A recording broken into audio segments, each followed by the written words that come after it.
We discuss altars, meditation, the root chakra.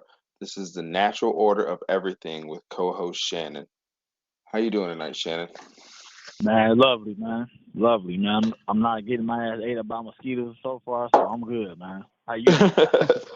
Well, I'm doing well, man. Just had a lot of stuff going in the last 2 weeks. I hear you. Lot of chaos, a lot of things going Yep. on. I can't blame it on the blood move. Can't blame it on anything. Just Nope. it's been quite chaotic over the course of the last I hear few you. days. Work and just everything, man. But I'm good. I'm glad to be back. Last week we were supposed to get together, but I had some stuff that I wanted to do that Friday. And did you get a chance to Mm-hmm. get out and check out the moon at all? Did you get in and see any of that? Nah, man. Actually, man, I didn't, man. I did. Actually, I kind of forgot about it. I was doing a lot of ritualistic shit and not even realizing that shit was even going on, man. And you know what I'm saying? I was like, damn, but I swear, man, I felt surge of energy and shit that was all around us and shit, man. I was fucking with that shit heavy, man. No doubt, no Heavy. doubt, no doubt. Yeah, it's been Yeah. energy's been all over the place here. I've noticed just it's been just random things. I can't even really call it. I've had so many positive things Yeah. pop off, and it's like with your thing as positive as that can happen, you almost have something else negative that would manifest. And it's no matter Right. what you do on this path, it's well, the saying is it's left hand path is the chaos. That's right. Destruction has to happen before you can rebuild, and Yep. that's pretty much what this path is all about. I got some people email me via just the natural order of everything's website, not website, email, Gmail, and asking me different questions about stuff. I don't even know how they heard about us. I didn't even ask. Just what kind of stuff were we into, and hopefully they Okay. jump on board tonight. Yeah, that's Tonight we're gonna be gonna cool. talk. Oh yeah, my bad. Tonight we're gonna talk ancestral altars, meditation, and Mm-hmm. we're gonna jump right into the root chakra. Um, you got your ancestral altar set up. What do Actually, you man, know I'm about the actually, ancestral altar? and since you know what I'm saying, since our last conversation that we had, man, you kind of lit the fire under me when it came to that shit, man. You kind of woke my eyes up to a lot of different things that I haven't incorporated into my altars and stuff. So, man, I have been, you know what I'm saying, putting in the work, getting my ancestral altar up to par. You know, it ain't all the way done, but man, I got all the necessary tools and shit that I need to employ with that, man, to get them results popping off, man. I want to thank you for, you know what I'm saying, bringing that shit to my attention. So I had to step my altar game up. I appreciate Oh it. man, no problem, no problem. You're gonna Really. see. One thing that I can say is my ancestral altar is in full effect at this point, and I've Okay. seen and I've noticed how dealing with certain issues, I'm finding Mm-hmm. myself connecting with my ancestors. Um, Yeah. I don't know if I can't call it channeling.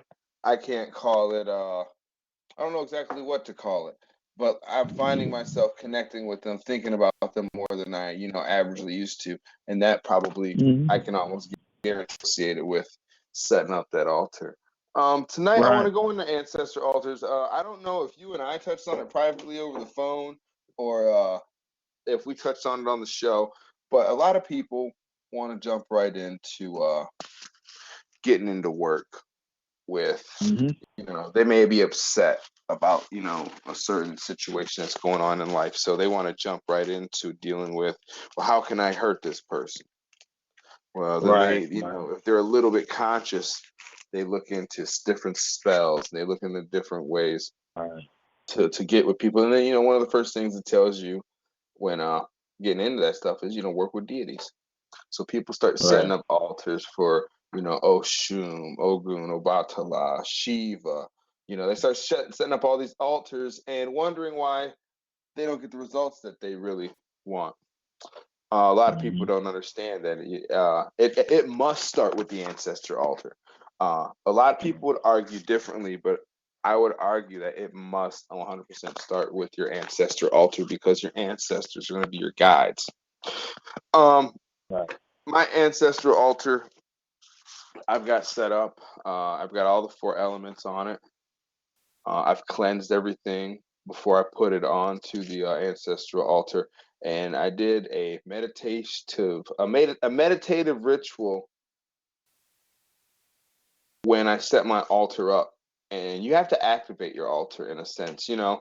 We're gonna go into that a little bit this evening, Shannon. So what do you got for us, man, on your altar experience, on your ancestral altar? You know, I don't want you to think that it has to be to a certain level. I mean, if you got anything on there, you know, you're working with it, you know. Like so So far, you know what I'm saying? So far, I got all, you know what I'm saying? I got the top 5 most important people that, you know what I'm saying, in my life or whatever. I got all the elements, you know what I mean? I got the water, I got the dirt, you know what I'm saying? I got different shit like that.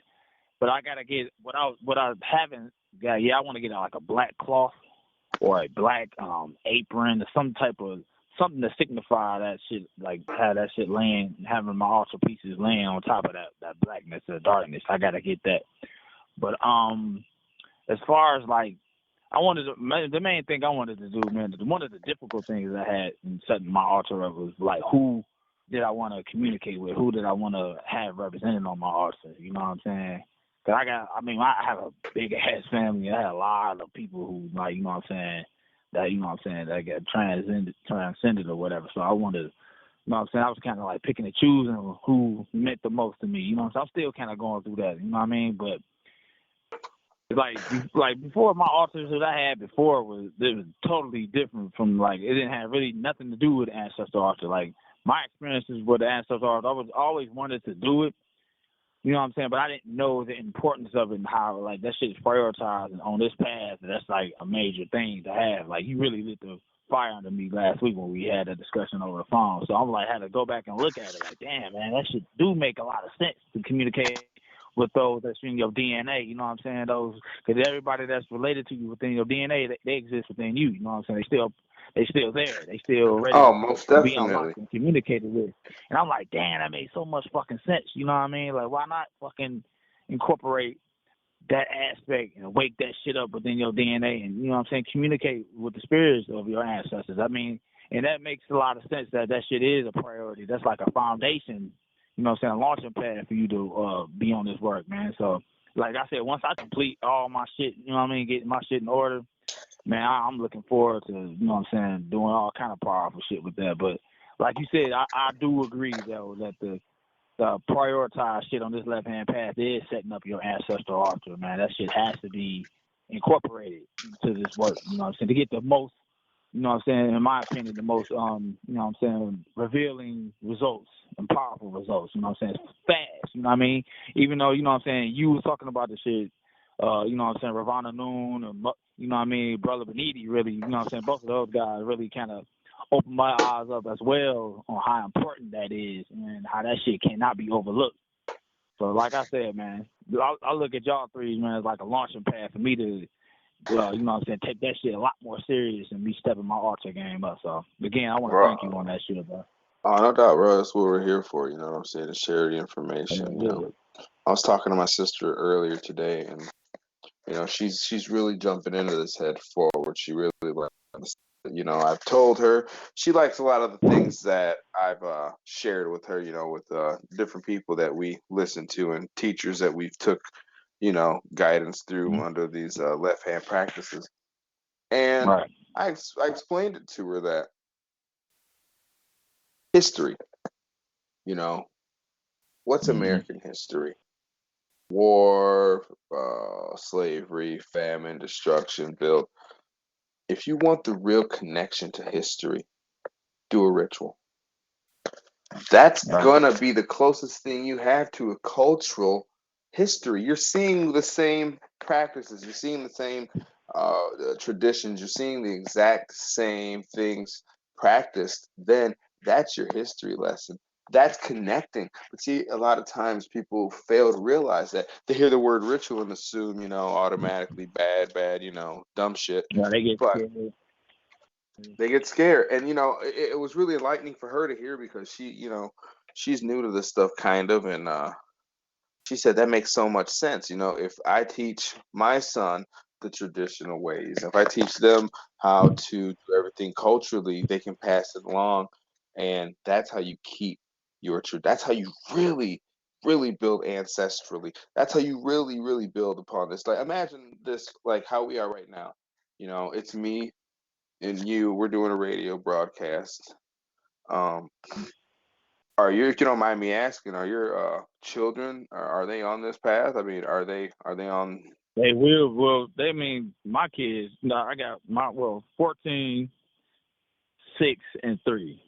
Now my biological children, that's 6 and 3. They will be fully immersed within this shit. Like they already are, kind of, as far as dealing with like magic and knowing that they can't be afraid of the dark. The darkness is, where everything comes from. So, like, my kids is gonna be some sorcerers, or like I can't wait for them to. They ask me questions all the time. So it's in the blood, it's in the DNA.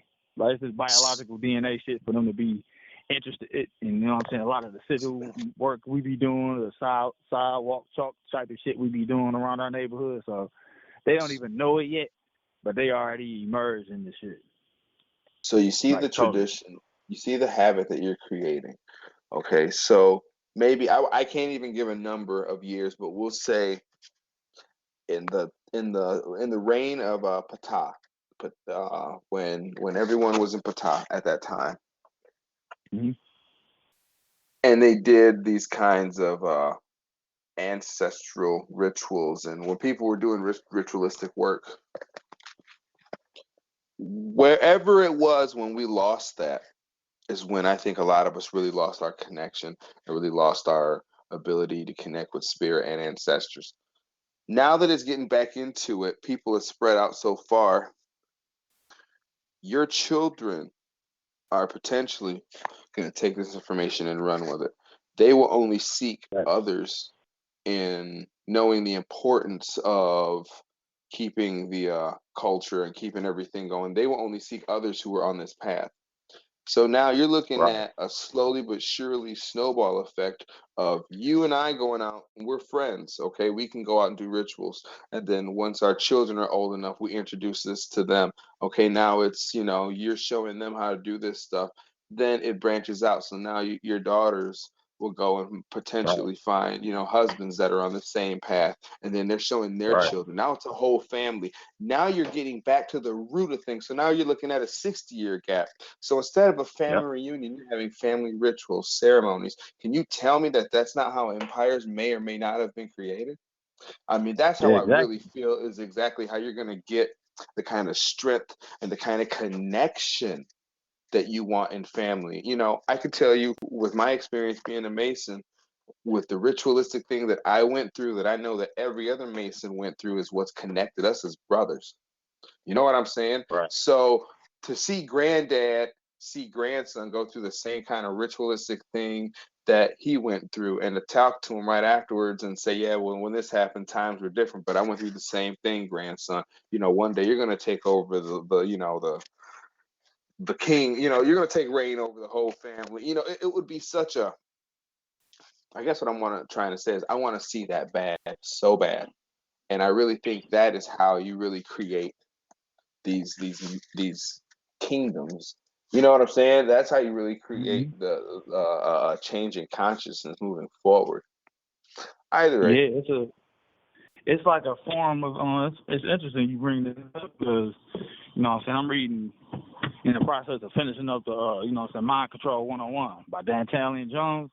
Great book. But the okay. part today, man, I was at the part reading about the part of the rituals and the importance of that in mind control. How you can the benefits of using that shit.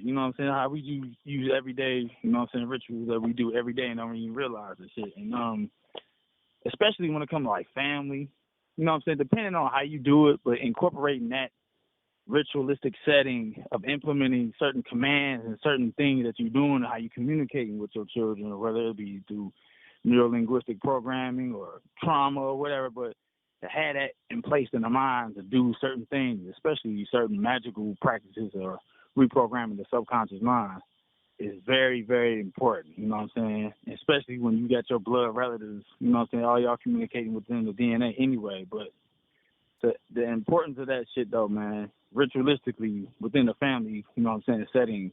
You know what I'm saying? That shit is extraordinary. That shit is powerful. You know what I mean? It's important to have that, especially going forward. You know what I'm saying? To make a change. You know what I'm saying? To make a change within the family. You know what I mean? So to have that shit at home, to launch out. You know what I'm saying? Going into the future, man, with your children being already incorporated in this shit, especially at an early age. You know what I'm saying? With a childlike mindset, anyway, which is a magical mindset. Sky's the limit, man. You know what I mean? It's better to get them early like that, in my opinion. That's why I got my kids. Definitely. You know what I'm saying? Incorporating all things magic. You know what I'm saying? There's no coincidence that it's funny, you know, Disney, China, Nickelodeon, Nick Jr., all of that shit be talking about. You know what I'm saying? There's a lot of different programs on there be talking about magic and witches and sorcery and shit like that. You know, in the past, I used to think, before I had kids, I'm thinking that was some, you know what I'm saying, when I ain't know no better, that was some satanic shit or whatever. But now, man, being totally immersed within this lifestyle and this mindset, man, it's a lot of jewels in that shit, man. And it shows It's a lot. It gives them the imagination. You're like, damn, you know what I mean? I could do this shit. And I talk to them about it all the time. Like, constantly. We drawing sigils and doing all kind of shit. Saying chants and all that. I mean, magic wand, we got the whole setup over here, man. So this shit works. That's awesome. It does work. You know, I was watching something here on Nickelodeon probably about a couple years ago, but me and my sister really got into The Last Airbender. The first one, I don't know about the new one. This was back in like the 2000s. And it's about this kid that could control all four elements, man. And one of the episodes, he had to like learn to control all four. He had to go through a chakra journey, and we'll get into chakras later. But it was really interesting how you seen that. Oh yeah. And to a child that shit. to someone who has no idea about what's going on, imagine all the people that watch that. I was like, oh, how cool that is, and then other people that are watching that making connections. You know, we'll get into the chakras later. But I want to jump back over into the altars and ancestral altars. I got some techniques and I got some things I want to share tonight on altars and seeing what we could do to help someone brand new to this game wanting to, you know, have anything to do with this, because to get the best results, there are certain things you need to do right.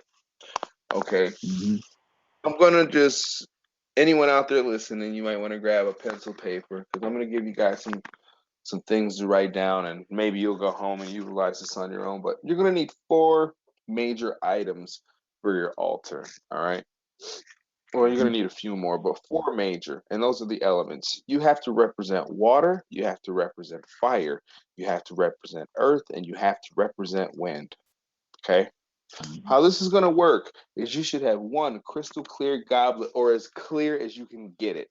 I've got a baby blue goblet on my altar, and I'm pretty sure that'll work. Water essentially is crystally blue. Try to get a 7-day white candle, okay, enclosed in glass if possible. It'll help out with mess. Now, if you got somewhere where you got where wax can drip properly, then by all means jump right into it, you know. But if you don't, I would suggest a 7-day candle in a glass, you know, jar. They usually hold up pretty good. You're also going to need an element of earth. Now, when you want to go with the element of earth, that could really be up to you. I wouldn't use anything refined. You got some people that want to put metal. That's refined earth. You know, or somebody wants to put, they may have a pendant from a grandfather that was in war. You can utilize it, but I would utilize that more generally towards something to represent granddad, not represent the earth. You can go outside and get dirt if you need to. I happen to have sand from Lake Michigan on my altar, and you know it works out just great. Okay. You're gonna need some kind of representation of wind. A good way to represent wind would be smoke. Incense would be perfect way to represent wind. So on your altar, you know, you've got your goblet, and in your goblet, you're gonna put, you know, fill it up with a little bit of water. You need to represent water, fire, earth, and wind all at one time in order to even activate your altar. Once you have all these items, the first thing you're going to do is you can lay down a cloth if you choose. It's up to you. I would suggest some sort of white or black cloth. Lay it, down across table or dresser, drawer, whatever you choose to use your altar. Whatever you decide, whatever comes to you. If it's on a shelf in front of you, that's perfect. Whatever works out for you. For my ancestral altar, I would suggest having a few pictures of loved ones who have passed. Obituaries really come in handy for this. You can keep a few obituaries up. It'd be okay to keep a few things that loved ones may have liked, like grandparents may have left a watch. Put that on the altar. Anything that connects you with that family member. Okay, when you get all this stuff together, you should go out and get yourself some salt water. You should make some salt water or go purchase some stuff called Florida water or some kind of cleansing oil. And you want to cleanse everything. You want to just put your intentions into what you're doing and just put little dabs and drops over everything. Okay. To go back a little bit further, you want to have some kind of representation of skulls on your ancestral altar too. Whether it be toy, whether it be, if you can get a human skull, that'd probably be the best. I doubt you're going to do it here in the States without some kind of special documentation. But I've got a jade skull. I've got a few plastic skulls I picked up from the Upper Peninsula. Just some sort of skull, to represent on the altar as well. You want to cleanse everything on the altar. You want to get everything set up. And one of the first things you want to do is you want to stand in front of your altar. You want to light the candle.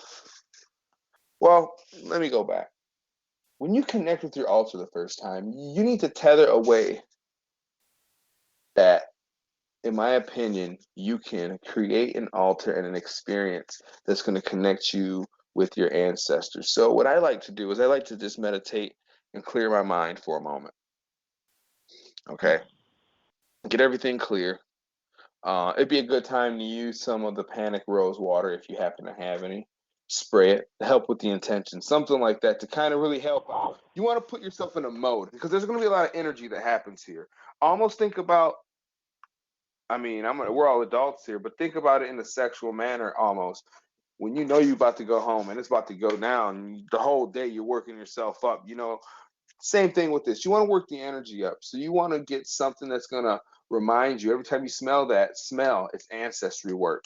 It's like every time you see someone that it's appealing to the eye, the body reacts. You want the body to react to this experience. Right. So I like to meditate. I like to clear my mind. And then I stand in front of the altar and I activate it. I light the candle. I light the incense. I take the sand in the glass and I just kind of move it around a little bit and I pour the water in the cup. Okay. You should take some kind of wooden stick. Okay. Make sure the stick is wooden. Don't bring no damn termites in your house. Use common sense. But grab a wooden stick. Okay. And you're going to tap this stick 3 times. And you're going to say the names of the family members that you can think of immediately. Okay. Grandma, grandpa, mama, dad, anybody who's passed in the immediates that you could think of immediately. You don't have to make it complicated. Okay. Like, for instance, anyone on your altar, name them. That's good enough. Because if they're important enough to be on your altar, they're important enough for you to name their name. Once you name each person's name, then say, all ancestors. You want to acknowledge all relatives that have gone that you didn't name. So however you need to say that, you can say, Charlie Jones this, and Margaret Jones this, and my uncle this, and my mother this, and to all ancestors I did not acknowledge. Say whatever you want to say, but let them know that you're acknowledging them. Let them know, hey, I want to acknowledge all relatives that have passed that I did not say their name personally. And you stand in front of the altar and you do work in front of the altar. Okay? You're going to stand there in a meditative form and you're going to watch this candle. You're going to watch everything, on the altar as it sits there. And you're going to focus on nothing but the people on the altar, good times, memories that you had with them. Give me 1 second here. Mm-hmm.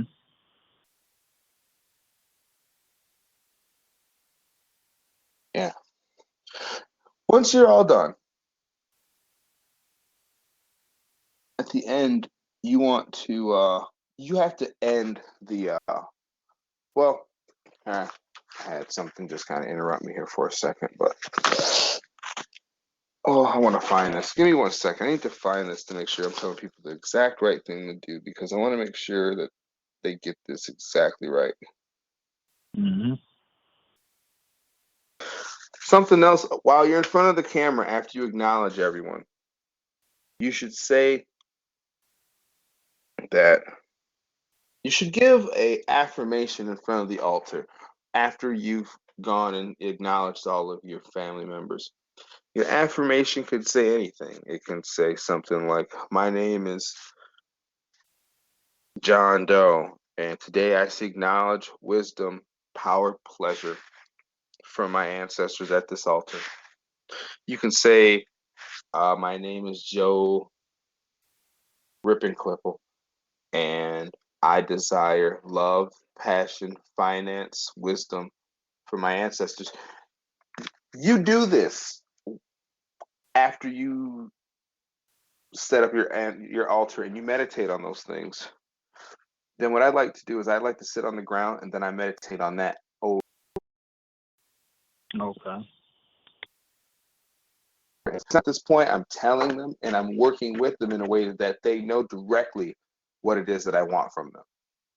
This is really Mm-hmm. powerful for for somebody that's really new to getting into this, because you got to think about it on all different aspects. People have watched movies.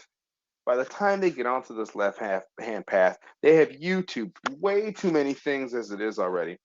Working with your ancestors is going to show you something important. First off, it's going to show you if you're even ready to have an altar as it is, because if you're scared for grandma and grandpa, if they're connecting with you, then you got way more problems than anything else. You need to go sit down and work on something else. You know what I'm saying? This isn't Mm-hmm. for you.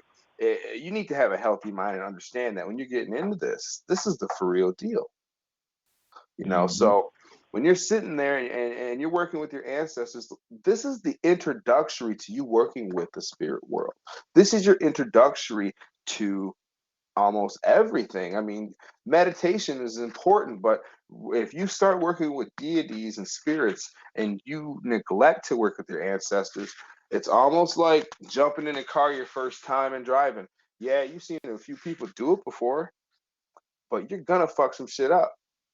And just like anybody who knows anything about fucking some shit up, what happens when you fuck shit up? You got to pay for it, no matter what. One day you're gonna pay for that shit, no matter what. I don't give a fuck who you are. If you hit and run somebody, they gonna find out who the fuck you were one day. And if it takes you 100 years to pay, they're gonna pay it off your ass as soon as you're gone. You're gonna pay that shit off one way or another. So I don't take that with a grain of salt. When getting into this ancestral work, I take it real seriously. And I hope that other people would too, getting into this. So Mm-hmm. once you get your ancestor altar set, obviously your incense will blow out. Um, Once the incense blows out, I really don't relight another incense. I will relight an incense once a week, because afterwards, and I'll get to that in a little bit, you can reconnect with it. But I leave the 7-day candle going as long. I let that just burn. The water's not going to do anything if it's in a safe. If your altar's in a safe spot, um, don't try to have animals in the room where your altar is, because animals will start drinking out of your altars. I've heard cats especially like to get on altars. I don't know if it's an energy thing or what, but they like to frequent with them. Mm-hmm. Once all that stuff burns out, you want to connect with your altar once a week. Try to stay as consistent as you possibly can. If you do it every Friday morning, then that's your Friday morning. If you do it every Friday night, then that's Friday night. Uh, I would say at least make sure you're doing it. If you consistently start off on it once every week, but it's any other day, at least you're staying consistent as far as that goes, go for it. But you want to connect with your altar every week. And when you connect with your altar, something that you want to do is you want to probably relight your 7-day candle and relight the incense at that every week once it burns out. Now, if you don't, it doesn't necessarily mean anything, but I would only say this if I hadn't experienced it myself. You're going to want to do this because the results that you get are going to be scary real. Okay? When the ancestors start working with you and working through you, things are going to change in your life whether you like them or not. There's nothing, and you're going to get the information that it's for you.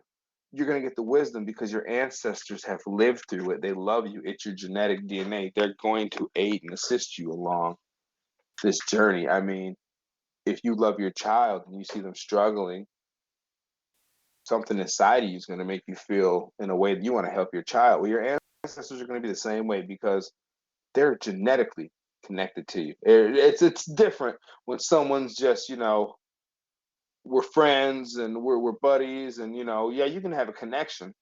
But when you're genetically connected to your ancestors, there's no other tie that's tighter than blood. I mean, that's the blood connection. There's nothing else more strong than a blood connection. Right. Every time you're done working with your altar, or when you're done with it, and you will be after a little while, you'll meditate for a while. You'll think to yourself that, this is enough for the day. And you'll know exactly when it's enough. Every time you're done with your altar, you have to end communications. You need to say at the end, you need to end the ritual in a proper way that you're acknowledging ancestors in a sense. So you may say something like at the end of your ritual, and now I let my ancestors go in peace, or now I wait to see you to next time.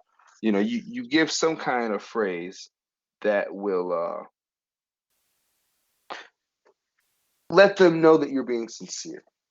It'd be like a sign of endearment, if you will. You want to make sure if you start a ritual, you have to end it, especially working with an altar ritual. So just make sure if you don't just walk away. Make sure you don't just meditate and say, okay, done. No, make sure you let everyone know that it's done, because no matter what you do, it can be taken differently. You don't want to disrespect the spirits. Would you ever go to your grandmother's house, walk in, have dinner? You kissed her on the way in the house. You were dressed nice when you came in, and we're going to use dressing nice as you went through the proper precautions in the beginning of the ritual. Right. Then you're just going to eat the food and then just leave. How your grandma going to feel when she looks up and looking for Shannon? Shannon left. Well, damn. Okay, fake motherfucker. I mean, that's Right. Then how you it wash is. the dishes and shit. Right. I mean, you could at least kiss me before you left. You could have at least showed me some Right. kind of. You could have at least said, "Hey, Grandma, love you. Bye. Thanks for the dinner." No, you just left. Right. So take that same analogy, take that, and understand that when you end a ritual with your ancestors, don't be a rude jack off. Make sure you happen Right. to end it the right way, because if you don't, I'm not going to say anything bad's going to happen, but it's disrespectful. It's not how you want the ritual to go, and it's definitely not a practice you want to keep if you plan on staying consistent with it. I don't think that Right. you will get bad information or bad results, but it is in a sense disrespectful. I haven't known anyone who have not done it that way, so I can't really say whether or not they've had any bad results. But take it like how I explained it. You wouldn't go to your parents' house, stay over, and just be like, bye. You would definitely, well, on the way out, just say, hey, it was great seeing you guys. I love you. Or same thing, just talk to your altar the same way. It was good connecting with you Right. guys. I love you. I can't wait to see you guys again. It'll be about a month. Hey, granddad, I'm gonna talk to you in a couple days. I feel like you and me need to discuss some things out. Auntie, whoever, you and me can talk about some stuff later on too. And any of y'all got some business ideas, toss them this way. All right, I love all of you. Peace, love, and you just move on. I feel like that would be so powerful towards your development, because understand you're doing a few things here. You're talking to the ancestors. You're creating imaginatively, this connection through them already. You're doing it right there, whether you realize it or not. The work, you're putting in the work right there. So, you got anything to add, Shannon? Yeah, man. Also, when you're doing that, man, you unlocking that dormant, connection within the DNA. You unlocking it. You covering. You taking off the dust that's on that shit. And from my opinion, man, the appreciation that your ancestors will receive from you communicating with them, from you building that bridge and wanting to communicate with the spirit world. You know what I'm saying? When they been within you the whole time, for you to acknowledge them the correct way and setting up your ancestral altar, man. I'm telling you, it's just like, imagine going to see your relatives who've been missing you and you ain't seen them in a long time, and you finally see them and they just greet you with just open arms and appreciation for you to, finally basically reveal themselves to you. So, and man, that's gotta be a powerful ass experience. I get chills just really thinking about it. You know what I mean? Oh yeah, for sure. It doesn't take much. I mean, if you really want to just be late, I mean, I'm not going to say don't be lazy with this at all, but you can even say at the end of it, say, hey, I want to end communications with my ancestors. Just do that. Make sure you treat it as if they are real, because they are. Those energies are real. Those energies are valid. So don't treat it like some hocus pocus bullshit. Right. Treat it like it's the for real deal thing, because you wouldn't go over to your mother's place on no hocus pocus bullshit, especially like on her birthday or holiday. You know what I'm saying? So treat it the same way. Be organic. Thank you. Yeah, be real with the shit. You know what I mean? Just be real. How would you say when you done seeing your mom? He's like, "Mom, all right, I'm gonna talk to you later. I'll make sure I'm gonna be in contact with you this week." Just like that. Just be open. Just be, you know what I'm saying? Come from the heart with it, man. This shit ain't gotta be. Don't don't worship them and shit. This is a part of you. They a part of it. It ain't shit but extensions of yourself, but it's from within. You know what I mean? So just be organic and just be, you know what I'm saying? Be pure of heart with it, and everything else will take care of itself, man. Yeah, no doubt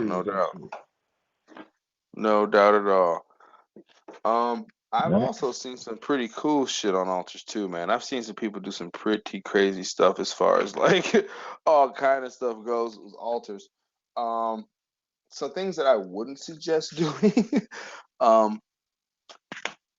Okay, so starting off with the Ancestral Altar, I would keep my altars probably kind of private, and I'd keep my ancestors away from anything else. I wouldn't mix my ancestors with too many things. And I'm saying that hypocritically because I have the Arab Sufi spirit on my ancestral altar, but I'm connected to that spirit ancestrally, so that works. You see how that worked out there? Yeah. Those are the only instances when you really want to connect. But see, that's only after you do some real work. I wouldn't suggest anybody just jumping right into this saying, hey, I think I'm this, hey, I think I'm that. Go get a reading. Do the right research. Do some ancestry work on yourself first. Find out exactly who it is you need to be connecting with. Then go from there. Because you don't want to, I don't think any energy is bad for anyone at any time. But you want to connect to what you need to connect to ancestrally so that you benefit fully from the path that's been put in place before you got here. You know what I'm saying? Right. I really feel like all this stuff was laid out. And if you're not going to follow it the right way, then don't even waste time. Don't even waste time. Ask questions. Apply the information. But if you're not going to go at a full force, then just be a fan. Don't complain about things when don't complain about shit to me, because the first thing I'm gonna ask you is, are you doing work? No. Oh, well, I hope the Lions do it this year. We got nothing else to talk about further. You know what I'm saying? Right. Respect your ancestors, and that's bottom line. Yep. All right.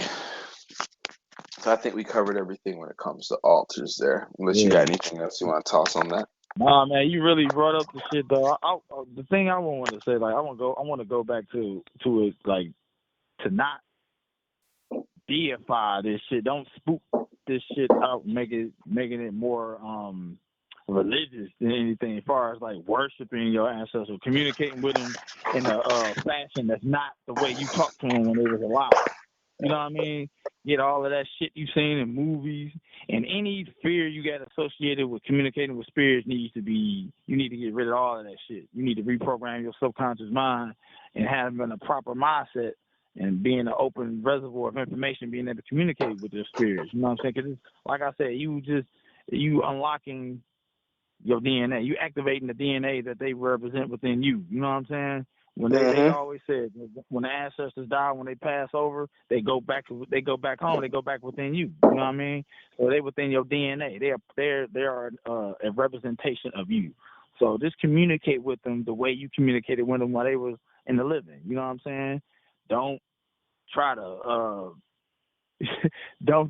Hollywood this shit, man. Just make that shit organic. Be 100% honest with the shit, and your results will be, you know what I'm saying, that more beneficial and that more fast. You know what I'm saying? Just being pure of heart with this shit, not having no fear, and just communicating with them the way you communicated with them when they was alive, and treat that shit with respect, and don't be lazy with it. You know what I'm saying? You gotta be active with it. Give that shit the attention it deserves. You know what I mean? If you want to get the Absolutely. If all you did was ask your mama and grandmama for money, then when you connect with them, ask them for advice. They're used to it already. Right. That's how they know you. Right. Don't come in with I'd like to connect with Mary Smith, my mother. No, that's not going to work because she doesn't recognize that. Her ear won't hear that on the other side. And if it does, you're not being genuine. You have to be genuine with this stuff. And that's what's going to lead us into the next topic, meditation.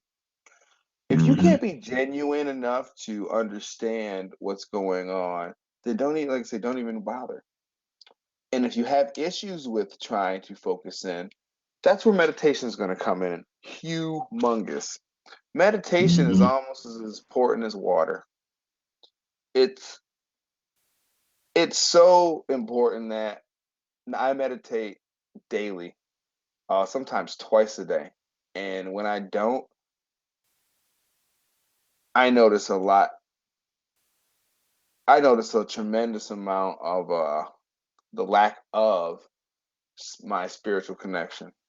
I'll notice that I can go 1 week and meditate one time and just have a basic ass week.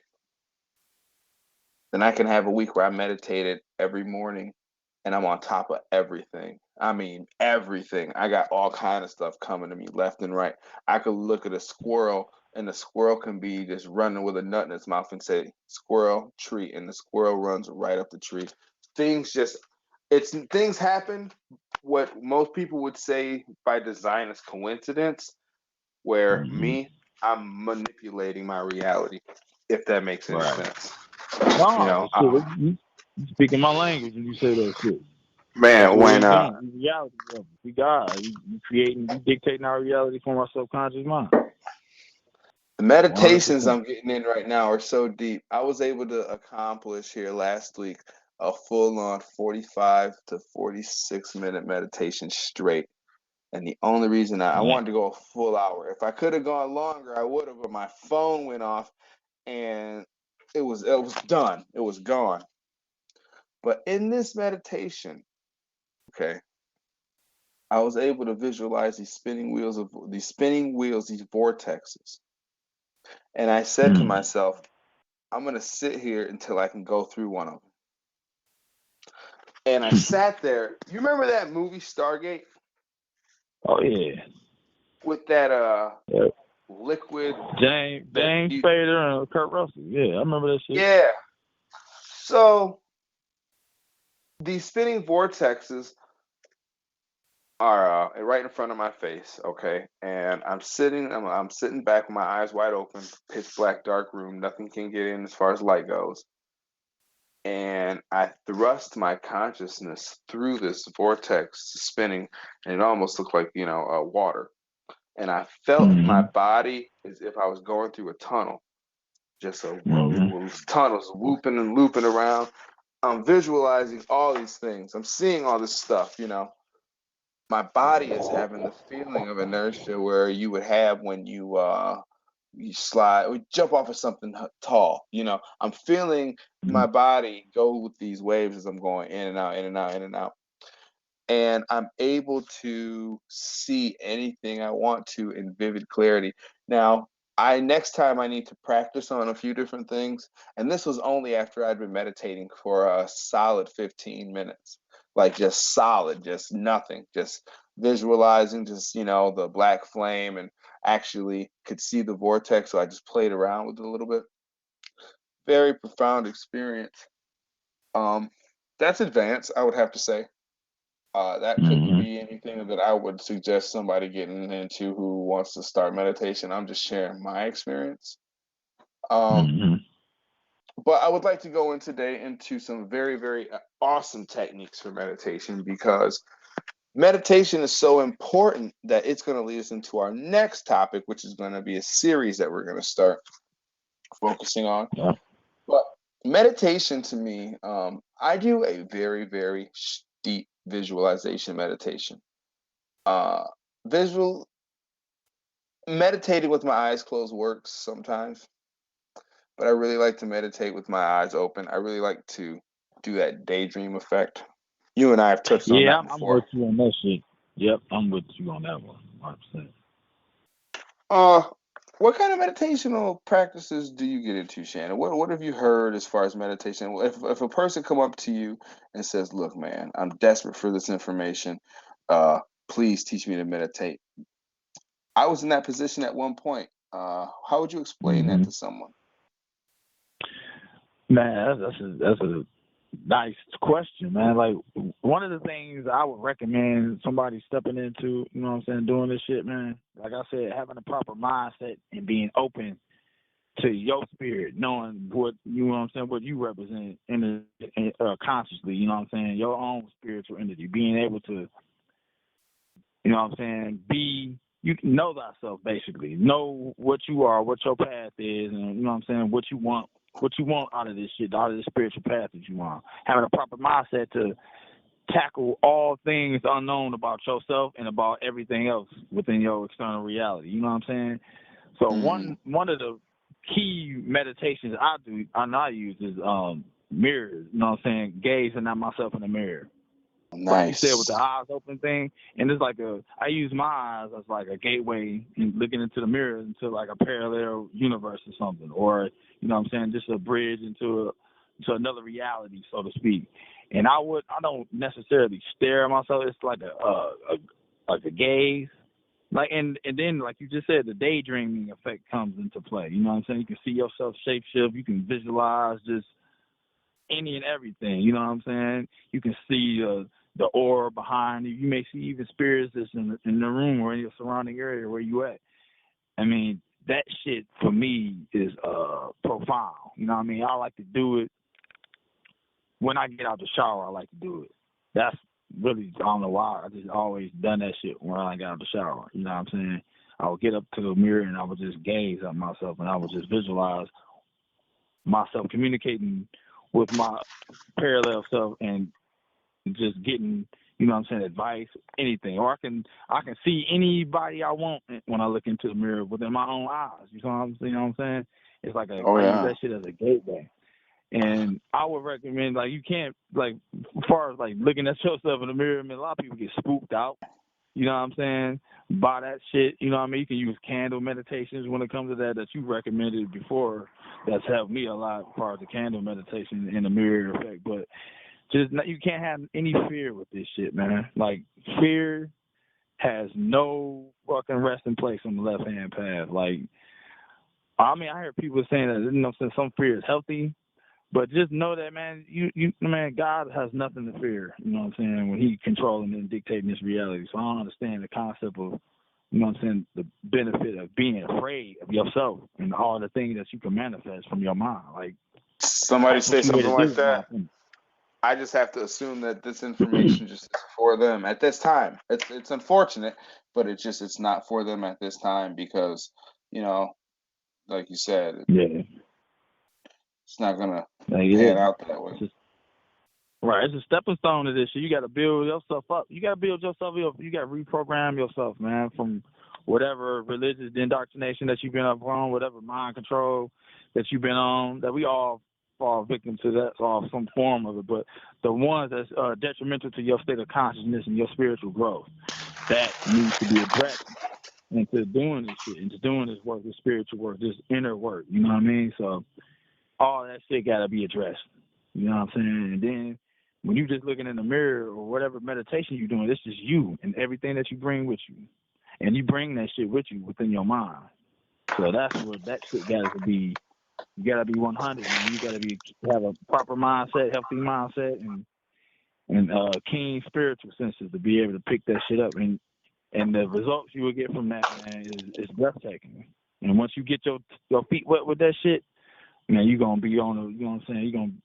Nothing going to be able to stop you but yourself. Oh no, I agree fully. I'm glad to hear that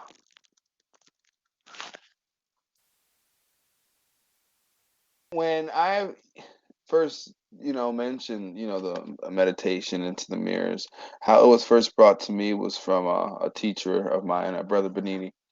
Oh yeah. I was really, really surprised on how awesome the effects were. I mean, Yeah. they were just breathtaking because, like you said, I went out that day and I went and bought a red and a black candle. I have a crescent moon candle holder, and I wake up early. I wake up so early some mornings that the whole house is mine for hours. And I'd sit in the bathroom with the light off. I'd get right out of bed, go right to the bathroom with the light off. I'd light a candle, and I would sit there in that hazy feeling. And I haven't done this in a while, so I'm glad you mentioned it because I'm probably due time. But I'd light a black and light and a white. Excuse me, I can't talk right now. I would light the black and red candle underneath me. So if I'm standing in front of my sink, I would set it in the sink, okay? Mm-hmm. And then I would sit there with the light, underneath me, right at the mirror. And some of the experiences that I had were pretty extreme. One time, my eyes went dark and my face went into this really, really crazy looking your face shapeshifts. I don't care what anybody says. It does. It changes It does. completely to the point where I was Mm-hmm. unmistakable. And then for a while, I saw Baphomet in my face. I could see the whole goat, like my nose went down. I could see the whole goat face, and that's what told me that I was in balance at that point. So, or at least that's what I took from it. I said, okay, dope. I'm in balance right now. This is where I want to be. And then I just stayed there as long as I could. And I won't say each meditation does different things, but it definitely helped out a whole bunch when it come to me getting comfortable with the idea of having candles around and doing a different type of meditation. Because what you want to do is just get the mind into that meditative state. You really don't want to. I always tell people through meditation, the last thing you really want to do is try to go into it, trying to accomplish anything. If you can't sit there with your mind quiet and still, then you really, really, really need to work some stuff out. But if you can, Michael just he's going to be joining us here any second, looks like. So we'll have to tread back a little bit so he can put in his awesome input on the ancestral altars. But either rate, I think a lot of times people get on this path and they get a lot of good information, but then they kind of fall off. And I think meditation is what really keeps you from staying on. For instance, if someone loses a lot of weight and they feel good about themselves, good enough to stop working out, what happens? You get the weight back on. And then you get into a slump where you think, well, you got there before, you could do it again, but you never do it again. It's just a road, it's a stepping block that you've made. I really believe that meditation along this path is what keeps you solid on this path. Because I've seen a couple brothers that I've come across already that were really involved, really into this information. And then, they probably lasted, I don't know, I'd say a solid 3-4 months, and then they were off. Like, oh yeah, no, I don't believe in the Bible no more. But man, I'm too busy to be meditating, bro. I got to do this, I got to do that, I got to make money. Oh, that's the biggest one. I got to make money. Well, I understand that, brother, to the fullest. And nobody got to tell me anything about that. I get having to go out and make coin, but if you was putting in that work, you wouldn't be worried about it. Yeah. And I can tell based off of, now I can. For the longest time I couldn't, but now I can tell just off conversation if a person's meditating or not. Just off of conversation. Now I need to be in front of you, but I can tell just off that if you're getting the meditating and you're not. You know what I'm saying? Mm-hmm. Because your actions. It's like a sense you get. It is, because how you carry yourself is differently. How you respond to things differently.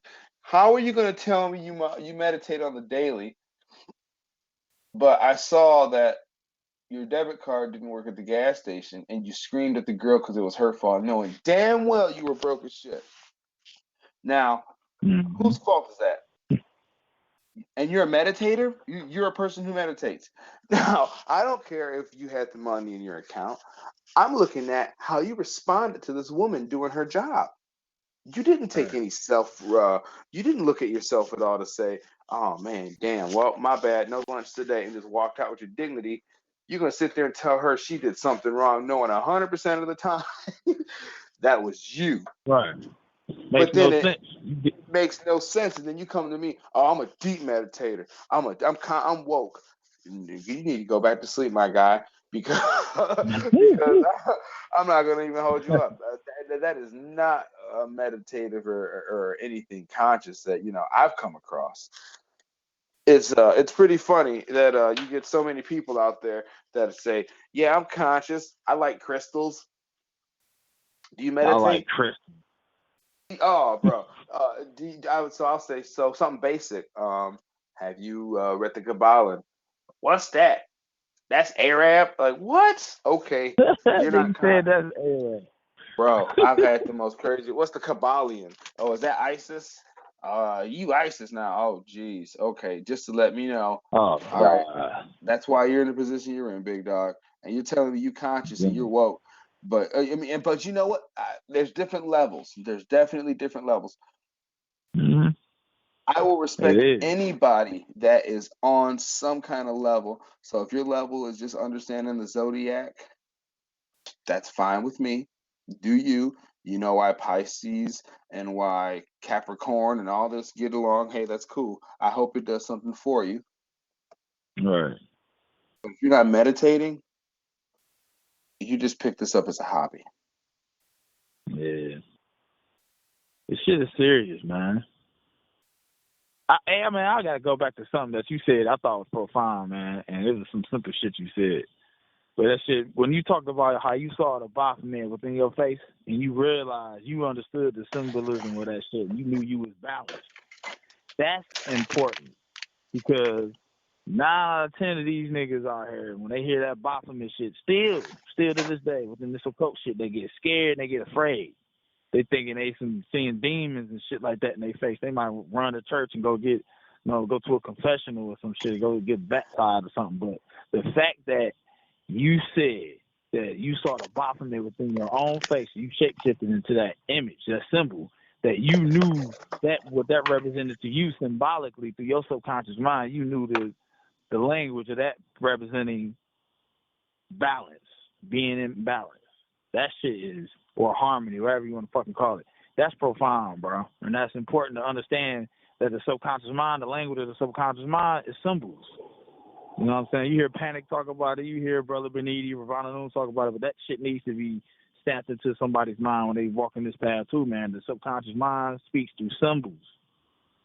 It speaks through symbols. All around heavy. Us, man. All heavy. around. And they all represent different things to us personally. Like, but you got to know what they mean to you. You see what I'm saying? And that's profound that you said that shit, man. That's important. It's somebody else may have gone through it, and I want them to know that they ain't alone.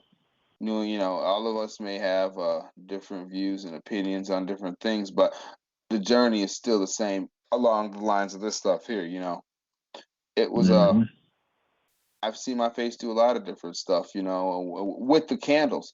Now, I've sat and tried to meditate without them, and I don't get the same results. Can't call it. I don't know what it is about me. Maybe it's something culturally that I have to have some kind of fire going in order for me to connect. It could be the candle, the flicker of the flame that was able to do that. But I had no fear, was first off. And I definitely made sure that my mind was clear. I go into every meditation or exercise accepting any and everything that comes my way. You know, I Right. want it. I accept it.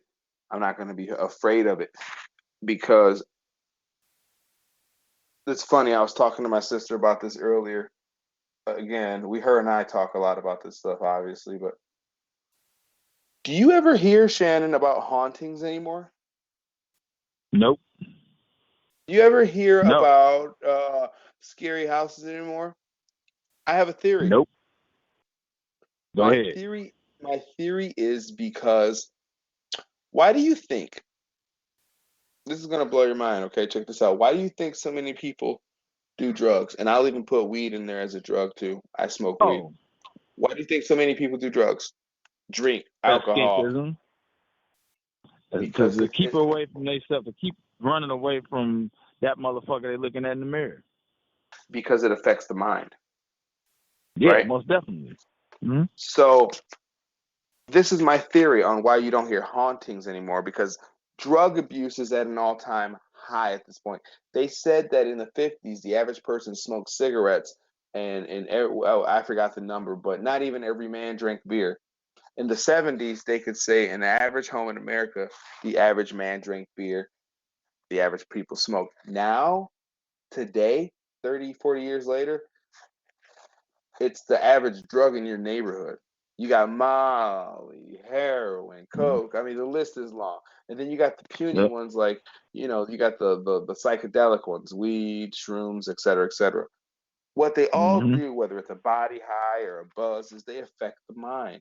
People Most have been definitely. looking for an answer that they can't figure out, that they can't get anywhere else. So whether you're going to admit it or not, you can be addicted with the experience of wanting to change the mind. So, with all these people Mm-hmm. searching for all these different answers, and this is me and my perspective, I feel as if when people are dying now, they're understanding they're dead. More people are more just awoke than they have ever been and don't even realize it. And maybe Yeah. at one No. point when people died and they were afraid, then they were, Yeah. and people were more bitter then. Now, Okay. hold on one second. Yeah, you opening up a whole new topic of discussion that I can Oh, I can offer a lot of shit on this one. Mike, That's you some there? interesting shit. That's me. I'm here. Oh, okay. What up? Hey, What up, Mike. Mike? It was good. My bad. I didn't know about the change. It seemed like none of my passwords worked or nothing. I had to set up like almost a whole new account. I don't know what Yeah, was Yeah, going this on. shit's fun. yeah, it changed on us, bro. Like something crazy. Uh, we started at about an hour ago. You didn't miss much. We got into Ancestral Altars, and right now we're in the meditation. I'm gonna finish what I was Mm. saying, and then we'll jump into you, Yeah, please don't Mike. forget what you about to say, because I want to add to this shit. Go ahead. Okay, no problem. So we were saying that the reason people are doing so many drugs now and changing their minds, and when they die. So you looked at when people died, we'll say in like the 70s,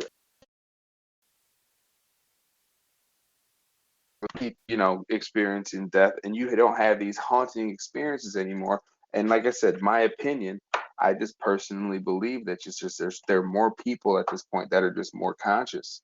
When they die, they're not thinking of this factitional, heaven or hell.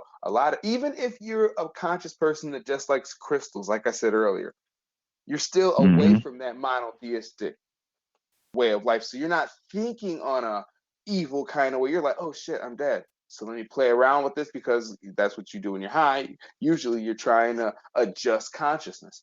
So me and my sister were talking earlier, and I says, you may hear hauntings vaguely, but it's usually somebody grabbing at you, something that people can't ignore now. But previously, they had to have a word called poltergeist. Well, a motherfucker will pick up a plate and slam it at a wall. You don't hear that anymore. That's just not in common conversation. And I really feel like, with me being on the left-hand path, with me being in this occult work, with me even being a Mason, with the stuff that I've found out, I would have heard about something by now with some concrete proof. Now, some of the things that I have come across with concrete proof, the average person wouldn't even believe the way that conversation starts. But as far as this poltergeist and this ghost and the spirit stuff, well, I understand how it works on a certain level, but I don't see that kind of activity anymore, if you get what I'm saying. Yeah, nah, most definitely, man. And I feel that, what I'm saying, going back to, what I'm saying, a lot of the shit Bobby Hemmett brought up, man, talking about this cycle of this cycle of life and death, and the end of this cycle, wherever we in this Kali Yuga shit, that the reincarnational cycle of the planet is like non-existent, so to speak, where motherfuckers, it's like the veil has been lifted as far as whatever you want to call it, parallel realities or dimension, but like being able to leave out of this shit here and not having to come back, based on a lot of the shit from shamans and the information that I've received over the years, is basically all leading to this shit being like, it's coming to an end. Like, this cycle is coming to an end, or this universe is coming to an end, is being, devoured by entropy or dark matter. And it's going back to that 0 point, that hadit point a lot of people like to talk about, Aleister Crowley and shit like that. But it's going back to the nothingness. And then when you brought up the fact that, how it affects the mind, and we all know the mind is all and our universe is mental, and having that, and the whole monotheistic religious mind control program, which is, in my opinion, is at its weakest on this planet right now. I think that has a lot to do with people that do pass away having a, being more cognizant of this shit being, like a simulation, or the spirit knowing that this is a rap and this is not to be, the job is done as far as reincarnating here. We got going off to do whatever the fuck you were doing after, you experience what it is to be a human being and matter, so to speak. So I think that has a lot to do with this shit. I think that speaks to, like, I study quantum mechanics, physics, and they are afraid that this universe is coming to an end, so to speak. Matter is deteriorating at an accelerated rate. And then I go back to a lot of shit I read in comic books, where there's publications through DC, Dark Horse, and Marvel. Right now, they all talking about, within their main continuity in their books, the universe is coming to an end. It's being destroyed. Not to cut you off, but did you see what they did with the Green Lantern comic book? Ultraviolet lanterns. Ultraviolet lanterns that can take consciousness and fear and can create constructs that are so powerful that he said if he ever could learn to control that, he would be the strongest entity in the universe. Man, I read the first. I don't want to cut you off, but what they're doing in comics right now, it goes into what I said earlier. It's too many people that are awakened right now. There's nothing that they can do about it. Nah. Can I so I'm sorry. Please, exactly. please do, brother. I just want to say, I didn't know about the ultraviolet. That's dope as hell. That's dope as please hell. Go look it up. But it is amazing. What I think is missing that most people aren't aware of is, you said it, Shannon, when you mentioned the Kali Yuga. But what most people aren't aware of is we are officially in the age of Aquarius, but it's only at the cusp. It's only at the beginning. So a lot of the things that in the past, people would say, if somebody said they was doing a seance and they were summoning spirits, it was easy to just say, oh, he had a foot under the table, he was lifting it. You know, easy to debunk it because we were still in that age of Pisces. But we at a point now where this information is flooding, and it's amazing how you can go online and the language is all the same. Like before, people would say, I had a channel, I had a dream, I talked to the Archangel Michael. But now what I notice when you're online, more and more people are saying, I spoke to an entity and got a download. Yep. Because see, we in this age of information, and right now the best way that we can understand this age of information is through things like internet, quantum mechanics, and things like that. So what I've been noticing is that, like right now, I have a sister-in-law who don't want nothing to do with nothing, but she goes and gets readings, but only on the down low. And now that, you know, I post on Facebook, she tells me on the down low, hey, I went and got a reading the other day. And she told me this, she told me that. And along the same lines is the women are usually at the forefront. You know, not to say that guys not working, but women's intuition is it's just a natural thing because mostly women don't even have to work so hard. So what I've been noticing myself is that this information, even if it's not accepted, it's not totally rejected out of hand. You know, and especially since we got the moniker, you can put the tag on it as being woke AF or whatever you want to call it, conscious. Now they got tags. It's not rejected, but it's easily dismissed.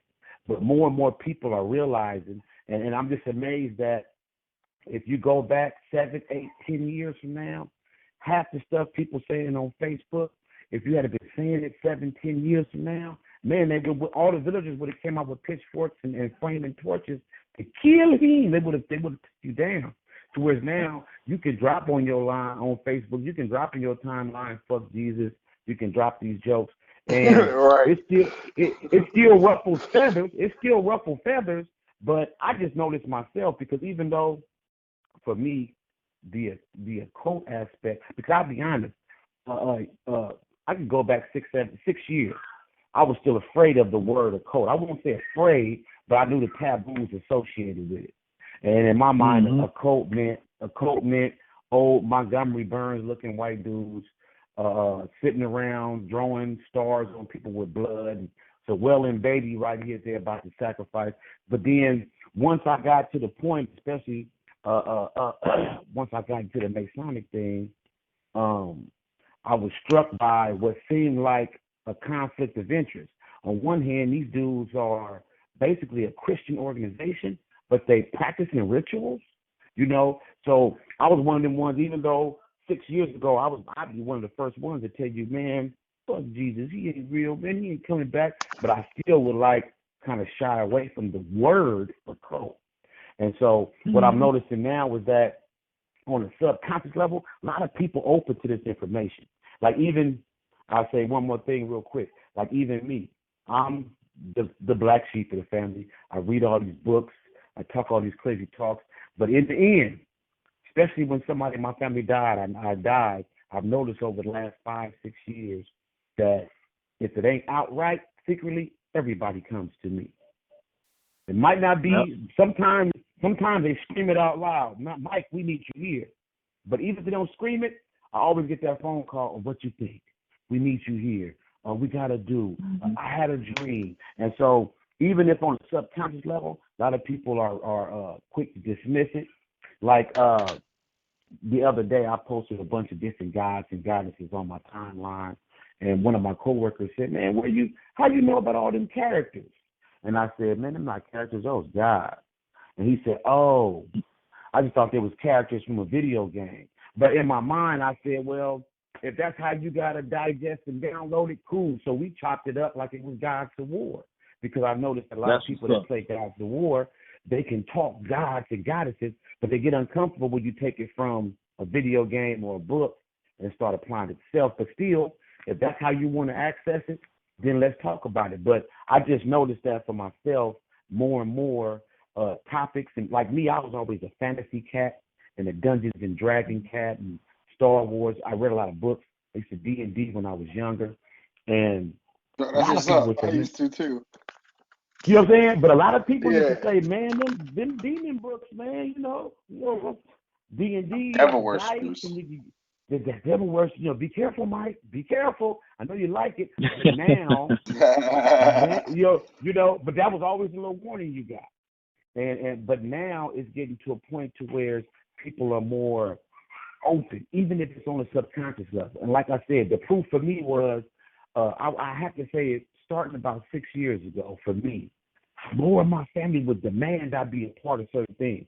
I've always, even before I got to this level of consciousness, I was always the excluded one.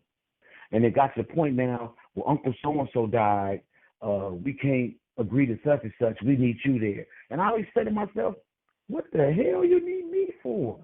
You know what I'm saying? But you know it, even the blind man can feel the heat from light.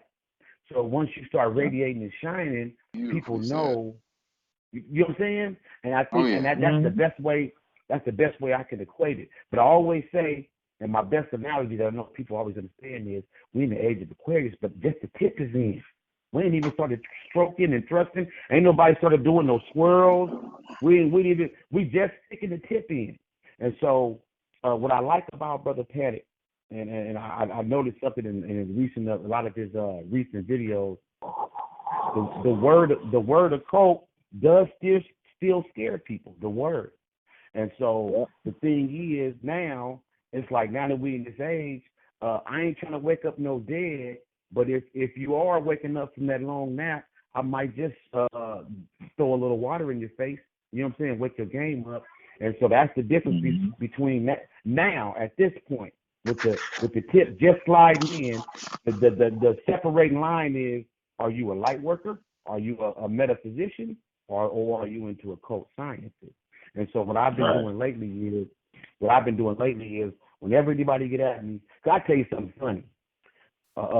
In-law of mine, we was online, and I forget, it was on my timeline, but I was joking with somebody from one of the groups. One of my in-laws thought somebody was saying something funny, so he sent that person a friend request. And then this happened on a Saturday. So Sunday morning when I woke up, I had about 6 messages in my inbox. And he said, man, I followed somebody off your page, went to his page, he got 520 stars, everything say occult this, occult that. Man, what's up? You know? And what I did, I called him and I just walked him through it real quick. And I was just telling him, number one, dictionaries are just used for current definitions and meanings. A dictionary doesn't tell you what a word is. It just tells you its current usage. And so I broke down the word occult to him. Occult just means hidden. And you can look in the word. You see ak, which is eyes. You see cult, which is culture. And hidden. I walked him through that. And then I told him, I said, those witch trials in Salem, you think those was all, ghoulish women riding brooms? I said, nah, it was just women who, at night, they got out, they observed the moon, they cured things with herbs. I just got to a point where we broke it all the way down. And know what he said to me at the end of it all? Man, I know. He went from being afraid, told me, man, I'm finna block dude, this and that. Back to end, he said, oh man, I know. So I said, oh, well, whatever went on with his subconscious, it wasn't a fear factor no more. His subconscious just told him, oh, I know about that already. You ain't told me nothing I don't know. Mm-hmm. And I left it at that. So I just said that to say, my gauge is the kids. My gauge are children. And my kids, every book I got, they open and read it. Sometimes my wife is punishment. She'll even say, pick up one of your daddy's books and read it. That's punishment. Which I don't want my books to be associated with, punishment, but still, the point I want to make is the litmus test is kids. Adults, I always say to people that the programming you see on TV is not meant for us. It's only for the kids. We've already been programmed. They got us at a holding stage. The kids are still at that phase where pineals is vibrating and seeing spirits. They go to sleep, they dream, they tap in. No, not yet. And my litmus test is kids. And when I talk to kids, I'm always amazed at what they say. That's how you know where we progressing at. I got a Baphomet tee. My wife tells me all the time, every T-shirt you got is scary. Even the ones with the squiggly lines. I got the sigil tees. Even the squiggly lines ones, they're scary. My daughter told me, man, can I sleep in your teddy bear T-shirt? I said, teddy bear T-shirt? I don't got no teddy bear T-shirt. She's talking about my Baphomet tee. Oh, that's dope. That's cool. She called it a teddy bear. So we nicknamed it Bossy. You can rock the Bossy. Okay, that's dope. And I'm just saying that that's the test, that's the gauge. This their world. Recently, and I stopped hogging the mic. Recently, I'm heavy into Star Wars, and a lot of people were complaining about these last few Star Wars movies since Force Awakens. A lot of adults unsatisfied with the movie. And George Lucas and J.J. Abrams said, we're unconcerned about any adults that don't like the direction of the movie. They said, because we're making these movies for the 12-year-old. Got him. So the whole psychology behind this, a lot of adults miss it because we rigid and grown and we're adults, and it's designed to miss us. Unless you got the mind of a child, you'll miss all of this. You know what I'm saying? Now, we can use that mind of a child with adult intellect and reasoning, and we can get that good gnosis. But for real, all the work is going in for the 12 and under crowd. That's where all the work is at. So that's why all the good movies, Romeo and Juliet was one of the bombest chakra stories I've seen in recent memory outside of Coco. You know what I'm saying? So a lot of these things in terms of the subconscious mind and how the public perceive them, most of the so-called woke as fuck community, they miss it because for real, most are just operating off of intellect. It's just, intellect. And at some point, like I was saying about the women, at some point, intellect got to take a back seat to intuition. Like seeing that Green Lantern comic and instantly making the connection. That's intuition. You didn't have to go to no lecture to say, oh man, shit, that's it. You know what I'm saying? But for me, that's how I look at it. I just know that it's a progression. It's definitely not where it was. Definitely not where it was. I got diehard Christian family members that I used to always get the messages or the phone calls. Be careful what you're saying. Now the devil listening, Michael. Be careful. But I don't get it nowhere near as much. Nowhere near as much. Matter of fact, I was talking to a diehard Christian relative today, and I told her, I said, everybody talk that talk. I said, but if God was to speak to you in a dream, you would think it was the devil, and you'd run. And she laughed with me because she knew it was the truth. So I just think that we're at a point now where majority of people are fed up with religion. Just that those who get the most out of it, which are usually really older people, they actually working it the way it's supposed to be. They go to church to save themselves. Old people don't go to church to save nobody but themselves. They go there and say, I'm going to the glory soon, which is all it's about is individual work. The people that's concerned about other people are usually much younger. Death hasn't knocked on their back of their head yet, so they're not even tapped in on that level. So I say for myself, it's always the kids. I look at kids. I try to have real, not so much adult conversations, but conversations that make kids think and go, because the grown-ups are basically locked in. We locked in.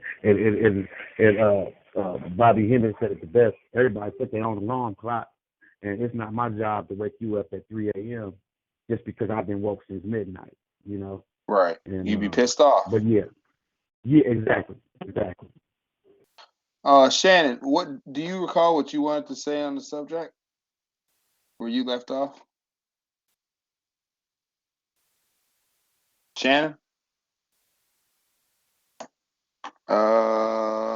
Shannon? Can y'all hear me? I can hear you now. You there? All right, yeah, man, this shit is Wi-Fi crazy. But no, like piggybacking off of what Michael was saying earlier and what we talked about as far as like the children having a childlike mindset. And then Michael was talking about a woman's intuition. And all of that shit just speaks to me as like us all waking up and, activating that divine feminine principle that we have within us. You know what I'm saying? which is not just you know what I'm saying, based on the energetic thing and being able to tackle what it is to be intuitive and having all our psychic senses activated within this age of Aquarius. You know what I'm saying? So that shit is important, man. And it's funny you brought up the kids because, you know what I'm saying, me and Eugene was talking about that earlier. You know what I'm saying? The importance of, you know what I'm saying, passing that shit on to our children or just any child that's in our life or whatever, you know what I'm saying, as far as having that magical mindset and keeping that, you know what I'm saying, that being comfortable dealing with, you know what I'm saying, all things magical coming from that mindset. So that shit is important.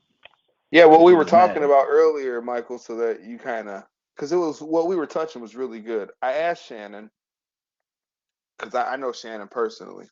I know he's got daughters. I said, Shannon, you know, are your daughters on this occult level? And the conversation that we had was pretty cool. Right, it's the 3 of radio right now. Okay, California. I'm on one side of Michigan. Shannon's a couple hours away from me over here in Michigan. So if we all get together, it's the 3 of us. If we can teach all of these traditions to our children, and they understand these traditions to where it's nothing hocus pocusy, it's something divinative, it's cultural, this is important to our family. That's the real history when the kids get to see those kind of rituals. You know, the American history is jaded all the way up and down. Who the hell knows really what happened if you weren't here? And everyone who was here is dead already. So you only get what they give you as far as that goes. But to really get the history of your family is done only by ritual. Because you're only gonna, and that's only what your family can, what you can take from Africa if you could find out what it was. But if you can't, then you have to go culturally. And I was telling Shannon that, you know, look at it now that, you know, it's just us 3 as a whole. But in 20 years, it will be his daughters, and potentially his daughters would have seeked out gentlemen who were on this occult level, and then their children. So now it started with the 3 of us here, but in, you know, 30, 40 years, instead of a family reunion, it's a family ritual. You know, and then we kind of went into like how I think a lot of dynasties are built that way. You know, grandfathers are seeing children or seeing nephews and uncles go through the same ritualistic ceremonies, and they're understanding that they all went through that. Like, we can relate, Michael. What makes us fraternal brothers is we both went through the same rituals, whether it be Prince or whether it be FNAM or ANFM. It's and it was really interesting when Shannon and I were talking earlier, because I was talking to my sister and she was saying, well, our family history is so messed up. I wish this. I says, well, if you want to know our family history, we need to do a ritual. We need to see what our people did way back before any of this. You know, that's how you're going to get your history. That's how you continue those ways. It was a really interesting what we were saying. I really wanted you to get a little bit of what we were talking about earlier, because it kind of drifted off into kind of what you came into earlier. Excuse me, what you jumped into the conversation. But I would really like your take on ancestral altars, Michael. That's what we started the show about. I talked about my ancestral altar. Shannon went into his. I went into different ways and techniques. I got a pretty good sound stance on how altars, and there's really various ways, but with your ancestral altar, I can even get with you later, unless if you already don't have your own setup. But what do you have an ancestral altar? What could you give us on ancestral altars? Okay, I'll say this. Just a minute ago when I was talking, I mentioned the movie Coco. I tell anybody willing to listen that Coco was a documentary. Because if you're unsure about ancestral altars, why and where and what to do, the movie Coco set it out in visual display. I don't know if you guys saw the movie Coco. I haven't seen it yet, man. I've been looking forward to it. Oh my goodness. Coco was a documentary on how, what, and why you should have an ancestral altar. Gene, you saw Coco yet? No. When did it come? No, I think I did see something about it today. Actually, it's funny. It's a. I'm gonna say it like this. Let me say this. And I've gotten more comfortable with this the more I've done chakra work. Coco is one of those movies that when I took my kids to see it, I cried real tears in the movie. My daughters and my son hugged me, and it touched me in that sense. Coco is one of those movies where I'm not gonna lie. If you watch it and it don't move you, I rebuke thee, Satan. You know what I'm saying? Get behind me. On the real, Coco.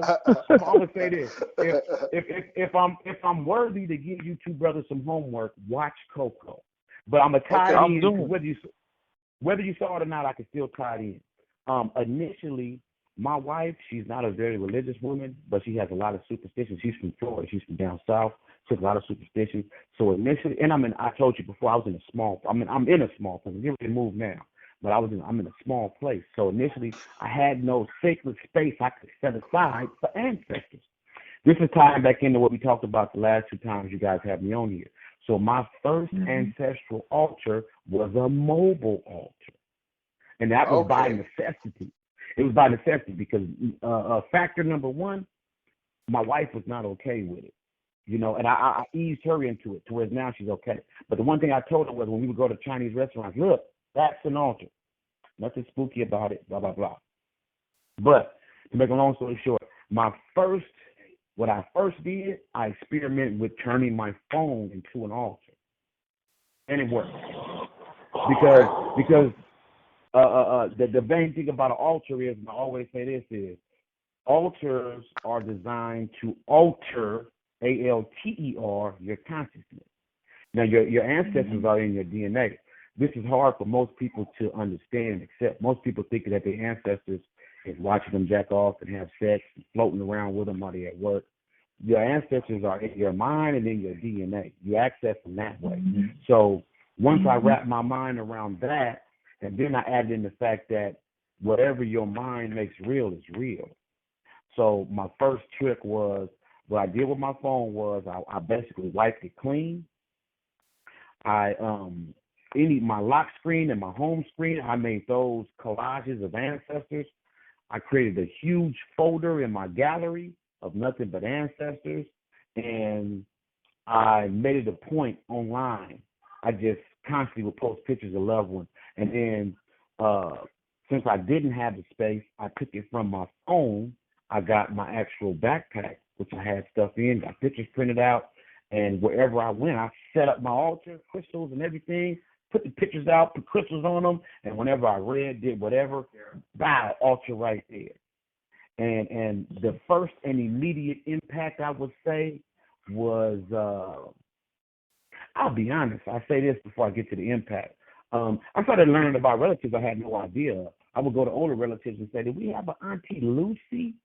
And they would say, not Lucy, but we did have a Lucinda. Oh, okay. And that was my confirmation, because I would have dreams, and I would, I had an aunt that I saw in the dream, and I was calling her Lucy.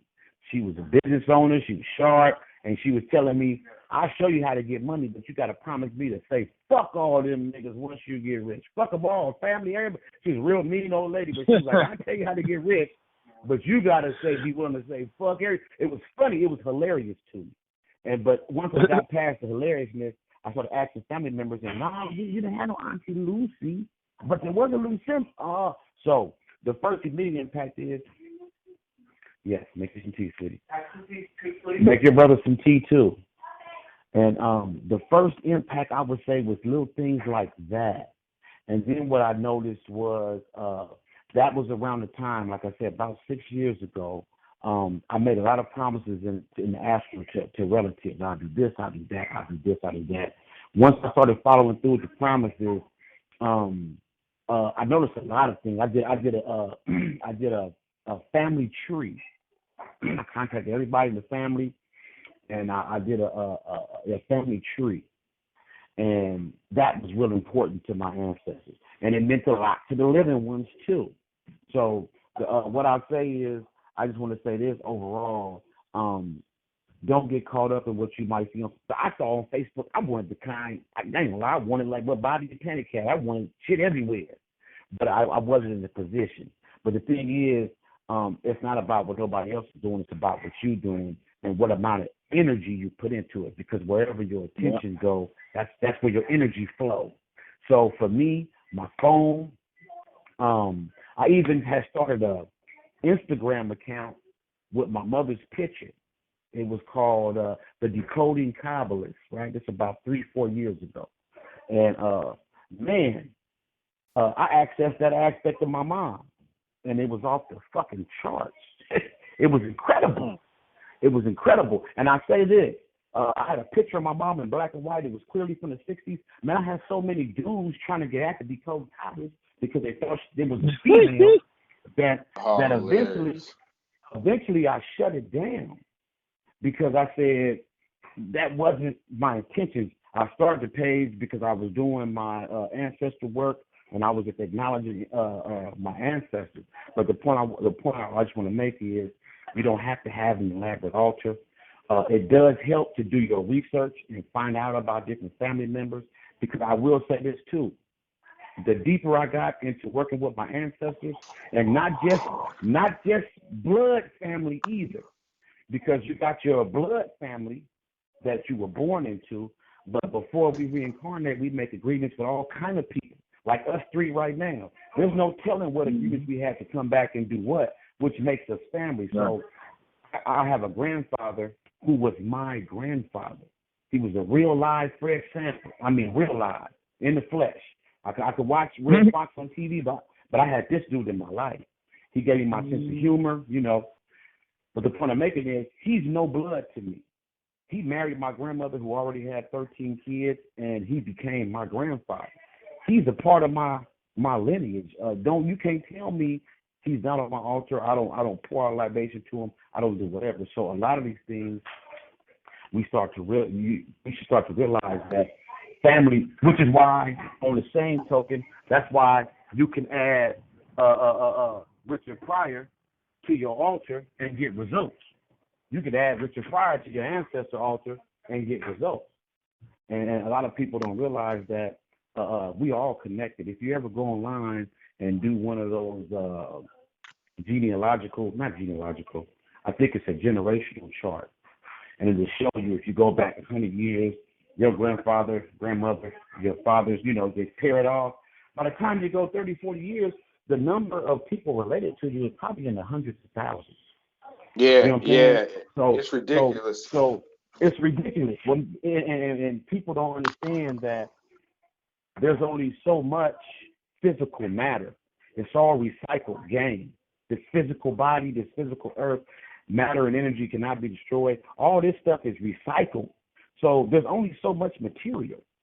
And once you reuse something, even if you take that plastic and once it was a Coke bottle and now it was a toothbrush and then now it's something else, it still has the same energy and whatever it was doing as a Coke bottle. So once I got to that understanding, my immediate impact of ancestor work did not come from blood relation. It came from the people I chose as family. I grew up in a neighborhood that we was real close, extremely close. Okay. I mean, I got so many aunts and uncles. I'm an uncle to maybe 60 that could see me at any time and say, "Uncle," but it's not blood relation. Those were the ones that came through immediately. I mean, immediately. And that's when I realized, too, that what we consider an ancestor is not just your great-great-grandfather who was on the Oklahoma Trail, blazed his way from Missouri to Mississippi. It's deeper than that. So the thing is, you tapped into your power. Even that nice-ass neighbor that always gave you ices and passed away, you add her to your ancestral altar. I mentioned Richard Pryor because I've had so many dreams and astral connections with Richard Pryor that I added him.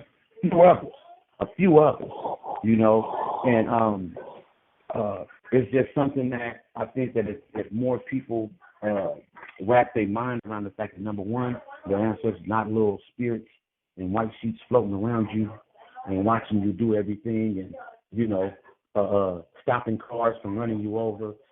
The best analogy is the way Panic put it. They and the spirit, and they do have a bird's eye view, which is above you. Not that they know more than you, they just see a little more than you. And the purpose of an ancestral altar is so you can tune in to that vibration, to that frequency, because that's all it is. It's amazing to me. I always say this. It's amazing to me that in the late 1800s, 1700s, people were using words like channel, right? Nowadays, we take the word channel for granted. Oh, I'm a turn the TV channel. But you got to figure back then they didn't even have TV. But getting a channel is just that. You tune into a frequency. That's it. That's all a channel is. You're tuning in. And I think that what people don't realize is that's all you're attempting to do with an altar is to tune into that channel. And the movie Coco, what made it so important to me was they did their best to show what our attention and energy does when we remember and acknowledge and set out these sweets and alcohol and favorite meals for our ancestors. The movie Coco showed the importance of it, even though I don't think it was a literal sense, but it still showed how you set these things out to honor your ancestors, to keep them around for a little longer, because the bottom line is when our loved ones pass away, some shoot straight beyond the astral, they did their work and they out. Others either fully in the astral or leave a portion of themselves for us to access. But if nobody accessing Auntie Lucinda who know about getting money, you'll miss out on that opportunity. So the purpose of tuning in to these ancestors is to receive this guidance and information. Mommy's pulling up, that's all. Go ahead, get it, buddy. Yeah, so I think that's the you got more in the car, baby? Yeah, I think that one of the missing keys that we fail to realize is that the purpose of an altar is to tune in and tune out a lot of these distractions. A lot of what we got going on around us is just babble and distractions. It's just bills, rent, stuff that really only matter in this 3D. Stuff that when you pass away and become an ancestor, you're gonna wish that you didn't give a fuck about bills so much. Yeah, no doubt. And, yeah, and for me, and I'll be honest, I recently reached a point. Where I realized I got away from a lot of my hardcore ancestor work. I got away from a lot of it. And so that's where I'm at now, is getting back to it, because I have my best results. I'll say this too. One of the best things to do might seem unrelated, but if you got an ancestor altar, one of the best things to do is adopt you a tree, whether it's in your yard, at a park, go somewhere, find a tree, start talking to it, tune in, tap in, ground, because all these things are tied in. I wish I could give a more intellectual way to explain the connection, but grounding, the best way I can look at it is tuning in, tapping in, like women's intuition. That's all magic. Magic is associated with the earth, with Ma, the Magi, the M.A., with Mother Earth, and grounding yourself. When I say grounding, for those who might not know, grounding is just, you take off your shoes, might go to a park somewhere, wiggle your toes in the sand, and don't have to do it long. Another thing I did with my ancestor, when I set up my ancestor altar, I started sun gazing. Now, even with sun gazing, you don't have to be locked in to looking at the physical sun. You can actually meditate and see a brilliant, bright sun in your mind, because I am of the belief that the actual sun ain't nothing but a hologram. It's just there. So you can it don't have to be the physical sun. But I will say this: it said that if you sun gaze for a year straight, I think you do it for, I forget the amount of time. I think it's like 10 seconds every time, and you build up. First is 10 seconds, next day is 20. I forget the amount, but you can Google it. If you do it for a year straight, supposedly superpower is supposed to come online. But I understand what they mean when they say, Yeah, I've done it, and I've done that, Yeah. and I can tell you that psychic sense is nothing. This is like everyday. It's an everyday thing, man. It's like walking. Come Just on. being able to Come have on. all that shit just open up. It But- worked for me. I've literally done the exact same thing. So I'm telling you, that shit it opened up something. And it's like, I have no doubt about it that I'm doing it, that I'm wielding these abilities, warping my reality, telepathy, telling people to do this, do that, moving shit with my mind. It's extraordinary. It's breathtaking. And I'll say this. What you just said, that's all that matters. Did it do anything for you? Did it do anything for you? So I just know that once I began dealing with nature more, talking with trees, that's when I got into the habit of talking the language of birds, talking to birds. You know, cats are stubborn. I ain't gonna lie. I tried with cats, it don't work as well. But I'll just say, just on the topic of ancestor altars, it's all tied into earth magic. I bet that's the best way I can explain it. It's tied into earth magic. These people you're trying to tap into, they once had physical bodies. You have a physical body. Your body is made out of the same 4 elements comprised of earth, even the 5th element, ether. So it's just a combination of things.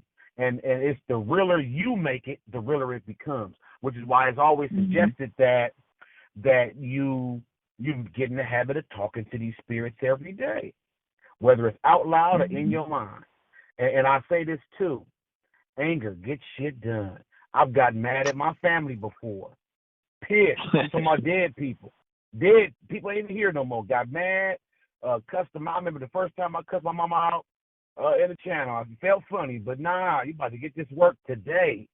You know what I'm saying? But anger gets shit done, just to put it in a simple form. So don't assume that just because you talk to your great granny and she used to make them sweet butter cookies that you can't cuss to her, around her, or at her, because the bottom line is granny wasn't always your granny. At one time, it was a party between her legs like every other woman's legs. You know what I'm saying? Or you wouldn't even be here. You know what I'm saying? So you can talk to them about, I mean, keep it real. You can talk to them about whatever. You know, and the best thing, like I said, number one, but talking to them in your mind, if you can remember something.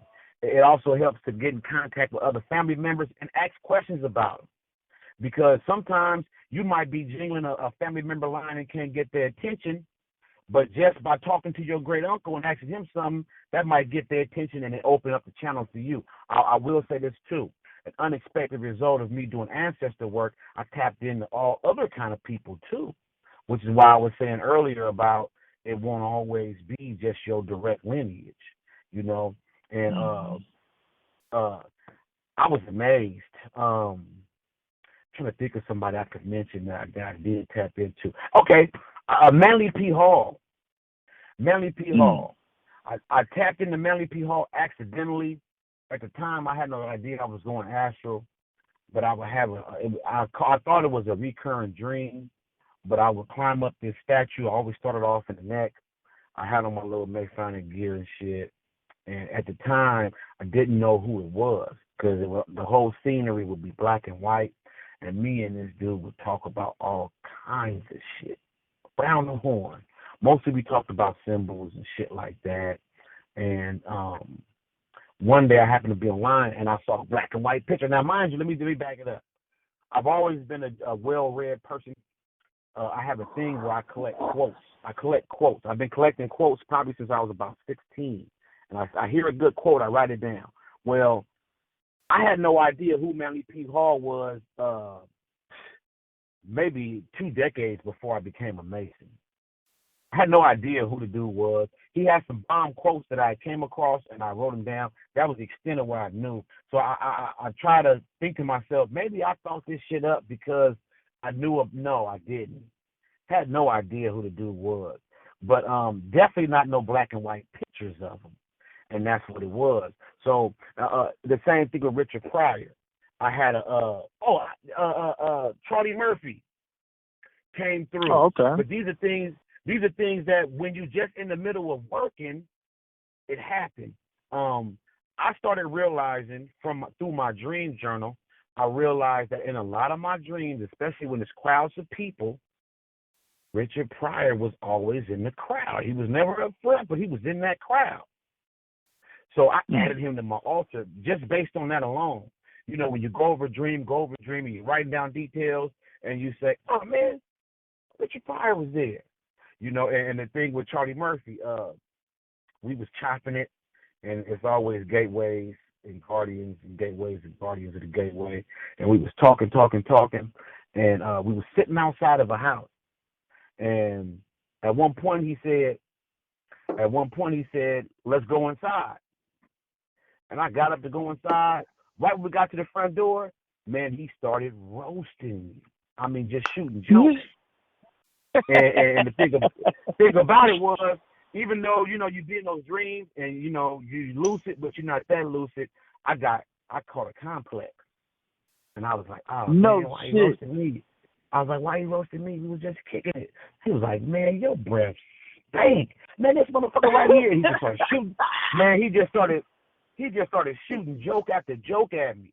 And when I woke up, I said, oh, I was supposed to shoot jokes back and walk into the house with him. But once I got caught up in my feelings and like, oh, why you shooting jokes at me?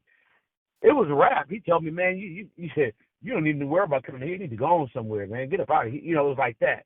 But the point I want to make is we do tap into these altars, and we have these preconceived notions of what to expect because of somebody else's experience. You know, right. I've never had it. I've never had them, but other people say, you know, animals talk to them a lot. You know, don't doubt in Nordic mythology, I forget the goddess's name, but at one point she got tired of being the god, and she walked into a forest of trees and turned herself into a tree. So I take that to the next level.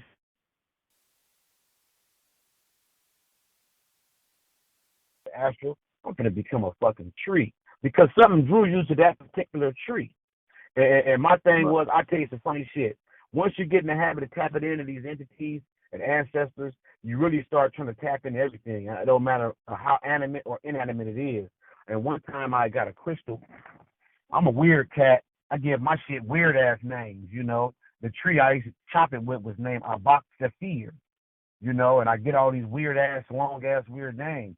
Well, I had a skull, a crystal skull I bought, and I rubbed my oils on it, you know, put my thing. Whatever you do to make your shit on fleek, that's what I did with mine. And I had the skull, and I said, man, Stellington Levington. You know, I said some more weird shit. I put this on everything I love.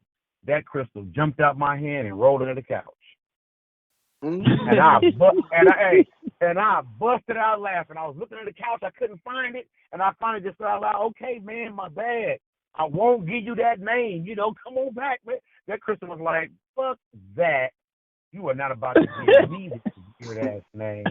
And I just laughed to myself because I know I got a habit of doing that. You know, I insert some of me in there. I always get these old wild, exotic ass names for shit. And some channels, I'm sure, but others is just something in me that always come up with these little weird ass names. Man, everything I love. That crystal jumped out my hand. It was a skull, a green crystal skull. Jumped out my hand, rolled up under the couch, and I could not find it until I pleaded with it and said, hey, man, I'm going to change your name. Trust me. It won't be that. Eventually, I found it. But just the point I'm making is this is what we see our kids doing. You know, we see our kids with these bears and stuff, and they talk to it, and they even have arguments with it. But that's what it's all about. And these altars, especially ancestral altars, you just got to keep in mind that matter energy cannot be destroyed. It only transforms into something else. You know, you burn a piece of wood, it turns to ash. The ash eventually, if it make it deep enough in the earth, it's going to turn into, carbon. You know, eventually it becomes a diamond, and then diamond becomes a ring. All these things just transform and change. It ain't going nowhere. It ain't becoming nothing different. You know, so on that aspect, you know what I'm saying? Hey, I want to say this. I'm gonna get off the mic, but I know we talked about meditation, and there's something specifically I want to bring up on the topic. I just want to bring it up so one of you guys remember before we get off.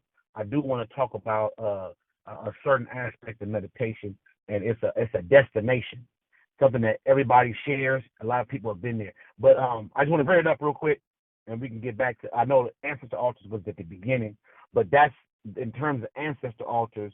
That's been my experience, and you get a lot of good stuff through living relatives because a lot of the women are tapped in, and I found that the more I worked with my altars, the more the females in my family came to me for information, for guidance, and just to tell me certain stuff. Look, Mike, you can't do it like that no more. And I used to tell myself, well, that must be my granny talking.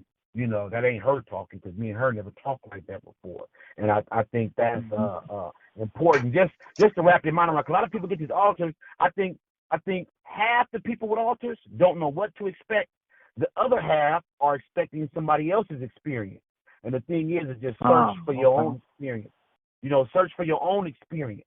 You know what I'm saying? I'm always amazed when people say they did a Necronomicon ritual and this certain deity popped up. It's never like it happens to me. I always be like, wow, that was dope as fuck. How did that? But you got to search for your own experience. You know, that's what it's always about is your experience. And the best ones is the ones you can't describe and tell nobody. Them is the best ones. Those are the ones that stick with you and you chew on them probably for the rest of your life. But Ancestral Altar is a great way to get started. I added, in terms of deities, I eventually added Ganesha to my Ancestor Altar because I did a conscious astral projection. I was searching for my mom. I saw a female-like entity, but it was an outline. She was all black with blue, and we was dancing in the sky. And I was just like, "Look, Mom, you know, this is what I do. I'm mastering my realm." I was just, thought I was talking to my mom. Never said a word back. But at some point, when the conscious me, the ego part of me, stepped back, and then the magical part kicked in, I realized, I guess when my mom was dancing with Ganesha. So based on that alone, that I thought I was talking to my mom, but I was talking with Ganesha. I added Ganesha to my Ancestor Altar. And then I had my daughter, my youngest twin at the time. She was seeing elephants everywhere, and I was seeing elephants everywhere. And me and her read the book on the Gene Butler's book. She used to sit with me and read the book. We read about Ganesha, and after a while, she would say, "Daddy, Ganesha's here. Daddy, Ganesha said." So I said, well, either my mom is some aspect of Ganesha or something, but I added Ganesha to my Ancestor Altar. So you can definitely add deities to your Ancestor Altar too, because those deities are just us.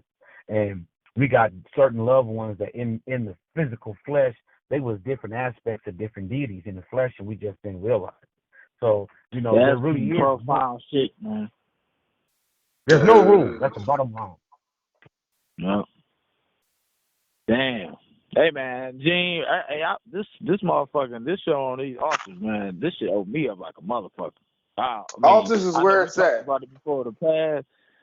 Like, for real, man, this shit opened up all kind of reservoirs of information and ideas and shit and different visualization I get between y'all two telling me y'all different experiences, man. This shit changed me like a motherfucker. I ain't gonna lie. I appreciate this shit, man.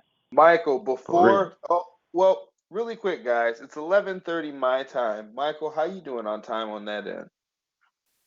It's 8 o'clock out here, man. The sun ain't set yet, so I'm good to y'all. Dang. Okay, dope.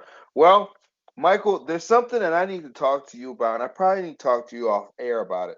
So before it gets too late, let me know, because something came to me while you were talking, and I don't want to discuss it over the air. But I need to ask you something really specific. Besides that, you had made a comment that there was something that you wanted to discuss about meditation before we moved on. What was that, bro? Let's get into that. Okay. I've been trying to put together a Facebook post on it, and I just haven't had the time. So I'm glad we're talking about it now. I know that part of tonight's discussion was altars, meditation, root chakra, and I brought up Ganesha specifically because Ganesha ties into all three. He's the meditation point. He's also something in terms of altar work and your chakras. Ganesha represents the root chakra, but in specifically in meditation, real simple technique. I didn't realize. Okay. Panic is one of the only people I've heard discuss it. I've read about it online. It's called the Crystal Palace. Have either of you guys been to the Crystal Palace in meditation? I saw No. something. I don't know what the fuck it was, but it was like some crystal and shit. I looked at it like crystal pylon pillars of energy, man. I just felt like my third eye was just buzzing like a motherfucker. I'm gonna tell you that's the actual destination. A lot of people go there. I'm of the belief it's the halls of Amenti. That's my personal belief because. But I want to explain first how I got there. Now, how it looked is going to be different to other people because the more once I realized it was a palace, I started doing research. It's I think Tibetan or Taoist. I think it's Tibetan. They go there specifically, but they always say that the hallways are all red crystal. Not for me. But before I get into it, I just want to say first that it's an actual destination. Enough people have went there that it's a solid destination, and there's actually meditations you can use to go there specifically. But I want to explain how I got there because I got there accidentally. Panic had a lecture about 4 years ago, where he said, if you're having problems astral projecting, you either picture yourself diving into some water and going to the bottom. I tried that, didn't work for me. Actually, I got afraid because I'm not a good swimmer. So when I got there, I was worried about breathing and all kind of shit, which is actually where you want to be. You want to confront those fears. I tried going up the stairway, didn't work for me. But Panic also said you can go down the stairwell. So I went down the stairwell, and I made it a part of my, even though initially I got no results from it. Well, let me take that back. I was getting results, but I was expecting somebody else's experience. So I was doing shit and thinking, man, I want to do what other people doing. But once I realized it, I started going down these stairwells. Eventually, I got tired of walking, so I dove down the center. And while I was diving down, I would float and fly, and I played. And that's another part I want to say, too, in meditation and astral projection. Don't let nobody get you caught up in thinking you got to go in and be dead serious all the time. To begin with, like anything that you enjoy doing, you're going to play with it first. Eventually, you'll get down to just going to work. But out the gate, you're going to play with it. Nothing wrong with it. Nothing wrong. So I dove down the little stairwell down the center, and I noticed the first thing I noticed was, and this after, I did this for weeks. First thing I noticed was the stairwell was gone. It was like brick wall around me. So I stopped just free falling, and I all around me it was all black, real black. First I thought it was stone, but I had never touched the wall. So I stopped free falling and just playing and flipping and doing different stuff, and I made like a little pad I could stand on, and it was the same black as the wall. And something in me said, "Man, stop and pull one of the blocks out." And I pulled one of the blocks out, and it was crystal. It was definitely crystalline, right? And so I said to myself, "Oh, this ain't rock. This is like crystal."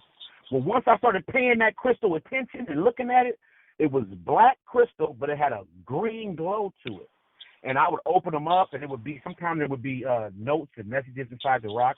Sometimes I would put my own messages inside. Well, eventually I got tired of free fall. I made a globe to light my way. The globe had the same greenish color, and it would dangle by my shoulder wherever I wanted it. But when I realized I was actually in a palace, I stopped free falling, and there was a archway. I went through that, and I'm walking down this long hallway, and I'm like, what the fuck? But it's all that crystal type. It was all crystalline.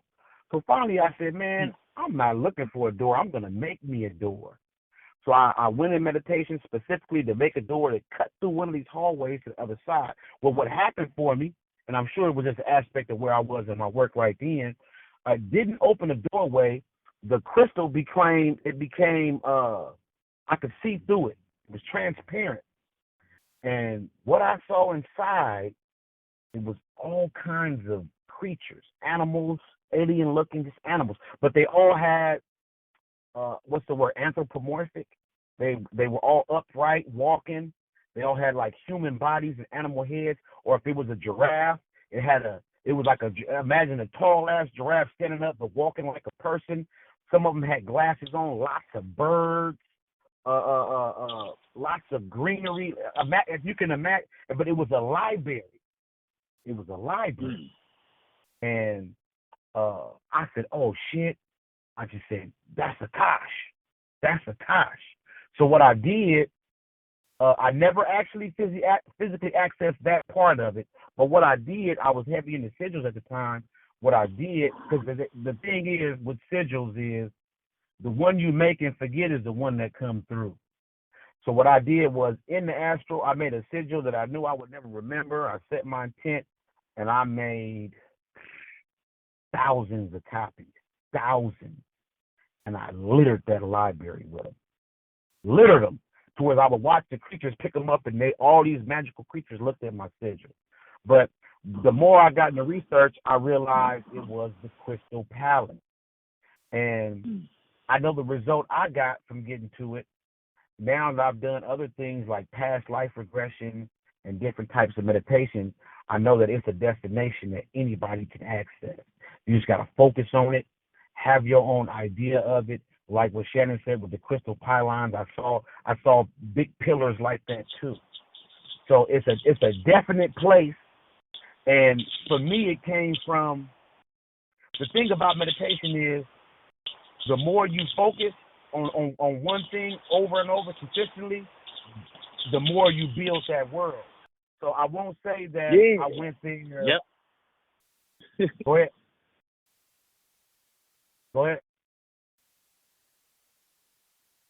Hello? No, go ahead, bro. No, I'm just saying, in terms of the Crystal Palace and meditation, it's one of those few destinations that everybody can go to.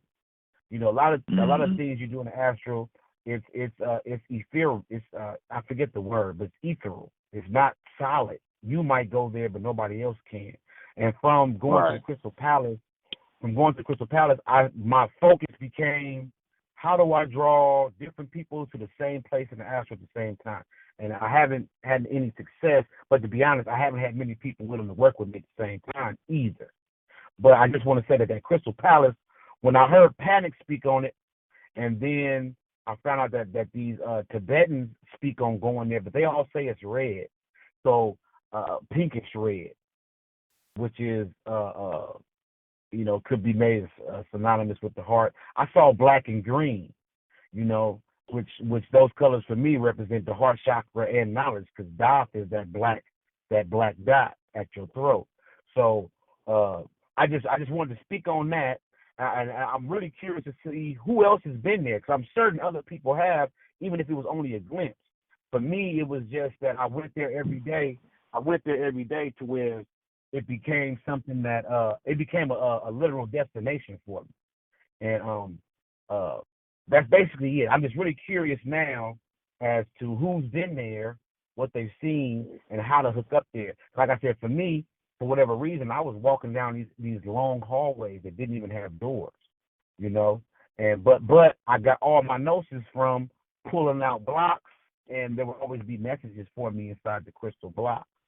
Other parts were smooth and didn't have any blocks I could pull out, but I could always make me a block and pull it out. If there wasn't anything in there, I always made a point to leave something in there, kind of like scribbling on the wall and some wet cement. Gene was here. You know what I'm saying? But I just in terms of meditation, I know a lot of people go into meditation with no specific goal or result, and that's critical. But the thing is, the more you go into your meditations with intentions and do exactly the same thing over and over, the more vivid and real it gets. And that's actually where it's at. Drifting around is kind of like roaming through the supermarket. You really didn't go to get nothing, and whatever you leave out with is whatever you leave out with. But when you go in, you say, man, I'm going to give me some salami, some bologna, some of that rye bread. You got your grocery list. Even if you leave out and you only got the bologna, you went in and did what you went to do. Everybody leave the store and forget to get something. So I just, the main thing is the Crystal Palace. I want to throw that out there as a meditation point, because the bottom line is, and I want to tie this in too, the Crystal Palace, of course, is in your head, but there's images online, and I'll share them eventually. It's actually that the center of that third ventricle in your brain. Because all metaphysicists and occultists, the true metaphysicists and occultists, that center part of your brain is where God dwells. You know, in Masonic terms, that would be the lodge, and the focal point would be the altar. You know, so it's a definitive point in your brain that you access. The halls of Amenti, I equated it to the halls of Amenti and the Kosh, because gravity obviously goes in one direction, which is down. When you pray, you bow your head, which is down. You know, a lot of things, even though we strive to go up, a lot of things are accumulating down. And so when I went down that dark tunnel and played in the darkness, I got a lot of gnosis out of that. So I just wanted to just speak on the crystal palace. I got these images too, and that's why I do. As you guys have noticed on my Facebook, I do a lot of anatomy.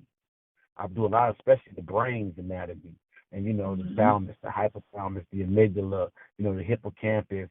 You know, I do a lot of that because those are usually the hallways you walk down, or arteries and nerves. You know what I'm saying? Those different rooms you access, different rooms you might access. The Bible, you know, Jesus said, "My Father has a house with many mansions."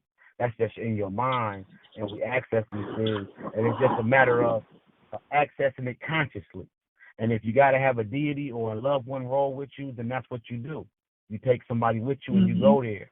Let them be your guide. But it's all happening in your head. But Nordic mythology, the universe was created from the dome of a frost giant. It's all inside your head, and the expanses of the universe is in your head. But to be able to reach a specific destination by choice is incredible, and it ties in for me to the collective consciousness, to let you know that there are actually places that you can go, and I know for a fact you can go there and meet up. I know you can. Yeah. So this is more so, it's more so like a psychic construct, that collective consciousness of humanity, and those giving that destination their attention. Like you said, in Tibetan culture, they really put in the work to you know what I'm saying, create this.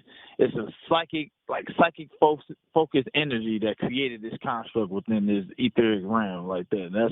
That's because of a lot of, like, due to a lot of focus that you apply to that. And it's funny because you're saying that shit, and the reason I use construct, because we know how Green Lantern and the Lantern Corps use emotion to create their construct. You see what I'm saying? That focus, willpower, whether it be rage or whatever, and you create a literal construct based on that emotional spectrum. Just like you said earlier, how you can, like, anger, get shit done. Like, whatever emotion that you put into it and you apply that shit to your magical practice will bear the results that you put into it, the energy you put into it. Exactly. But don't get mad. Just don't get angry just to be angry. We do that every day. You know, my wife's mad at me right now. It has to be a tool. The best thing I can say is anything you use in terms of magic in your mind, it's not a couch, it's a tool. It's actually a JFK quote. It's a JFK quote that I freak and pick as my own. These things are not couches, they're tools. You know, you sit on a couch, but how many people would sit on a wrench? That's uncomfortable. You know what I'm saying? But you get a wrench and you do what a wrench do with it. You get a hammer, you do what a hammer do with it.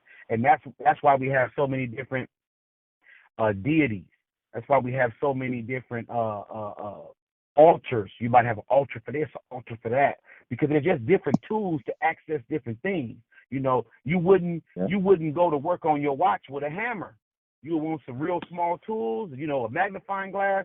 You know, you got to have the right tools to work with. The beauty of it is you was born with every tool you need. But the reason why we got all these different guys, that you can focus on, because at different times of your life, you need different tools, you know. And that goes back to, like I was saying about working on your watch with a hammer. A lot of people are so set on working with Baphomet. Man, you don't need Baphomet right now. You need a scalpel. You need Kuan Yin.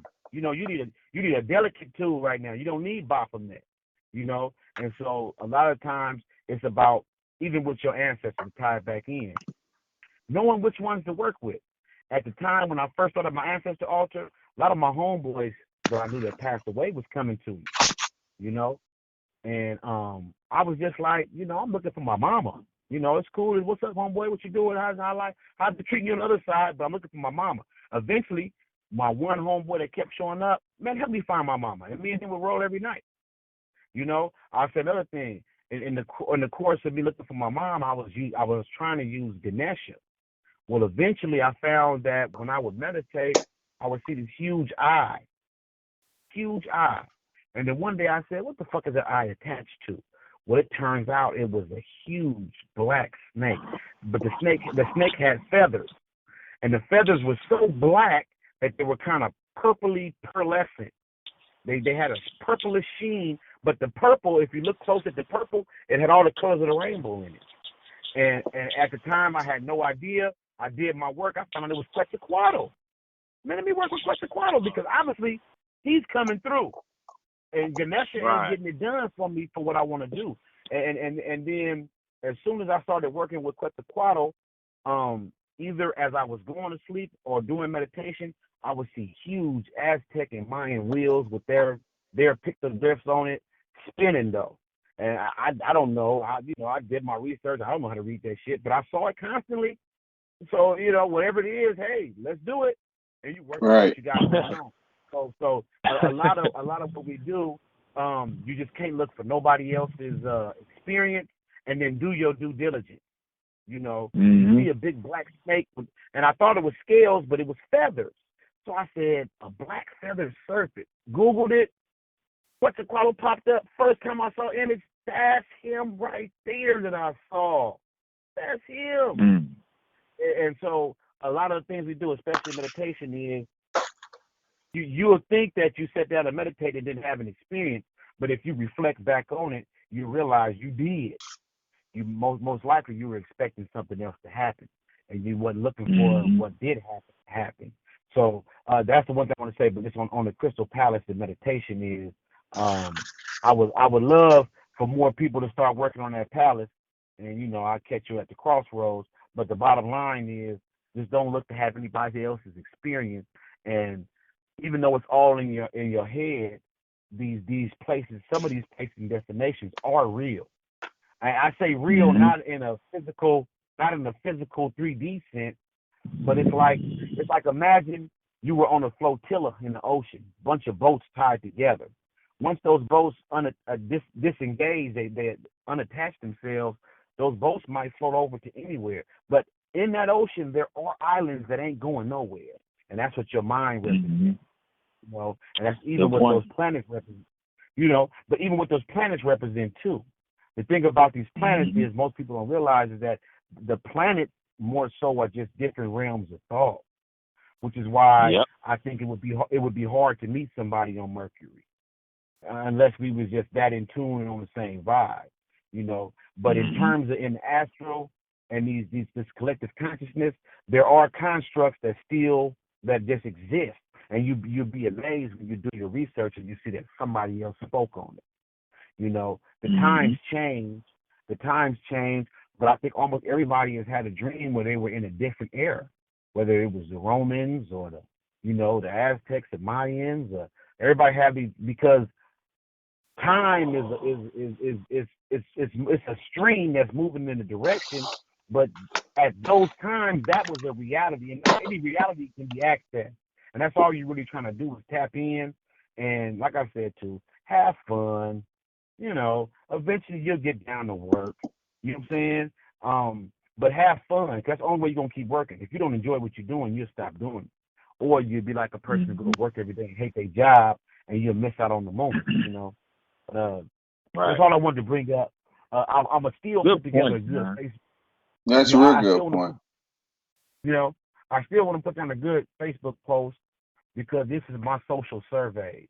Like we talking and we get ideas from each other. I like to bounce it, and you get different feedback from different people, and it kind of helps you realize what tool you need to pick up to go to work. You know what I'm saying? And oh yeah. But yeah, Mike, you seen the movie Book of Life? What's in the Book of Life? Book of Life. Who was in it? Nah, who in that? It's another animated one. Coco was animated, wasn't it? Yeah. Book of Life. It sounds familiar. Book of Life is the story of Santa Muerte and the Day of the Dead, and how they. That's fine. It's good. It's a great one. If I'd highly suggest getting into that one. I'm gonna watch Coco. I got a Fire Stick here, so I'll probably watch it probably tomorrow. check it out. check out Coco. I'll say this too. Sherlock Gnomes is a real good chakra story.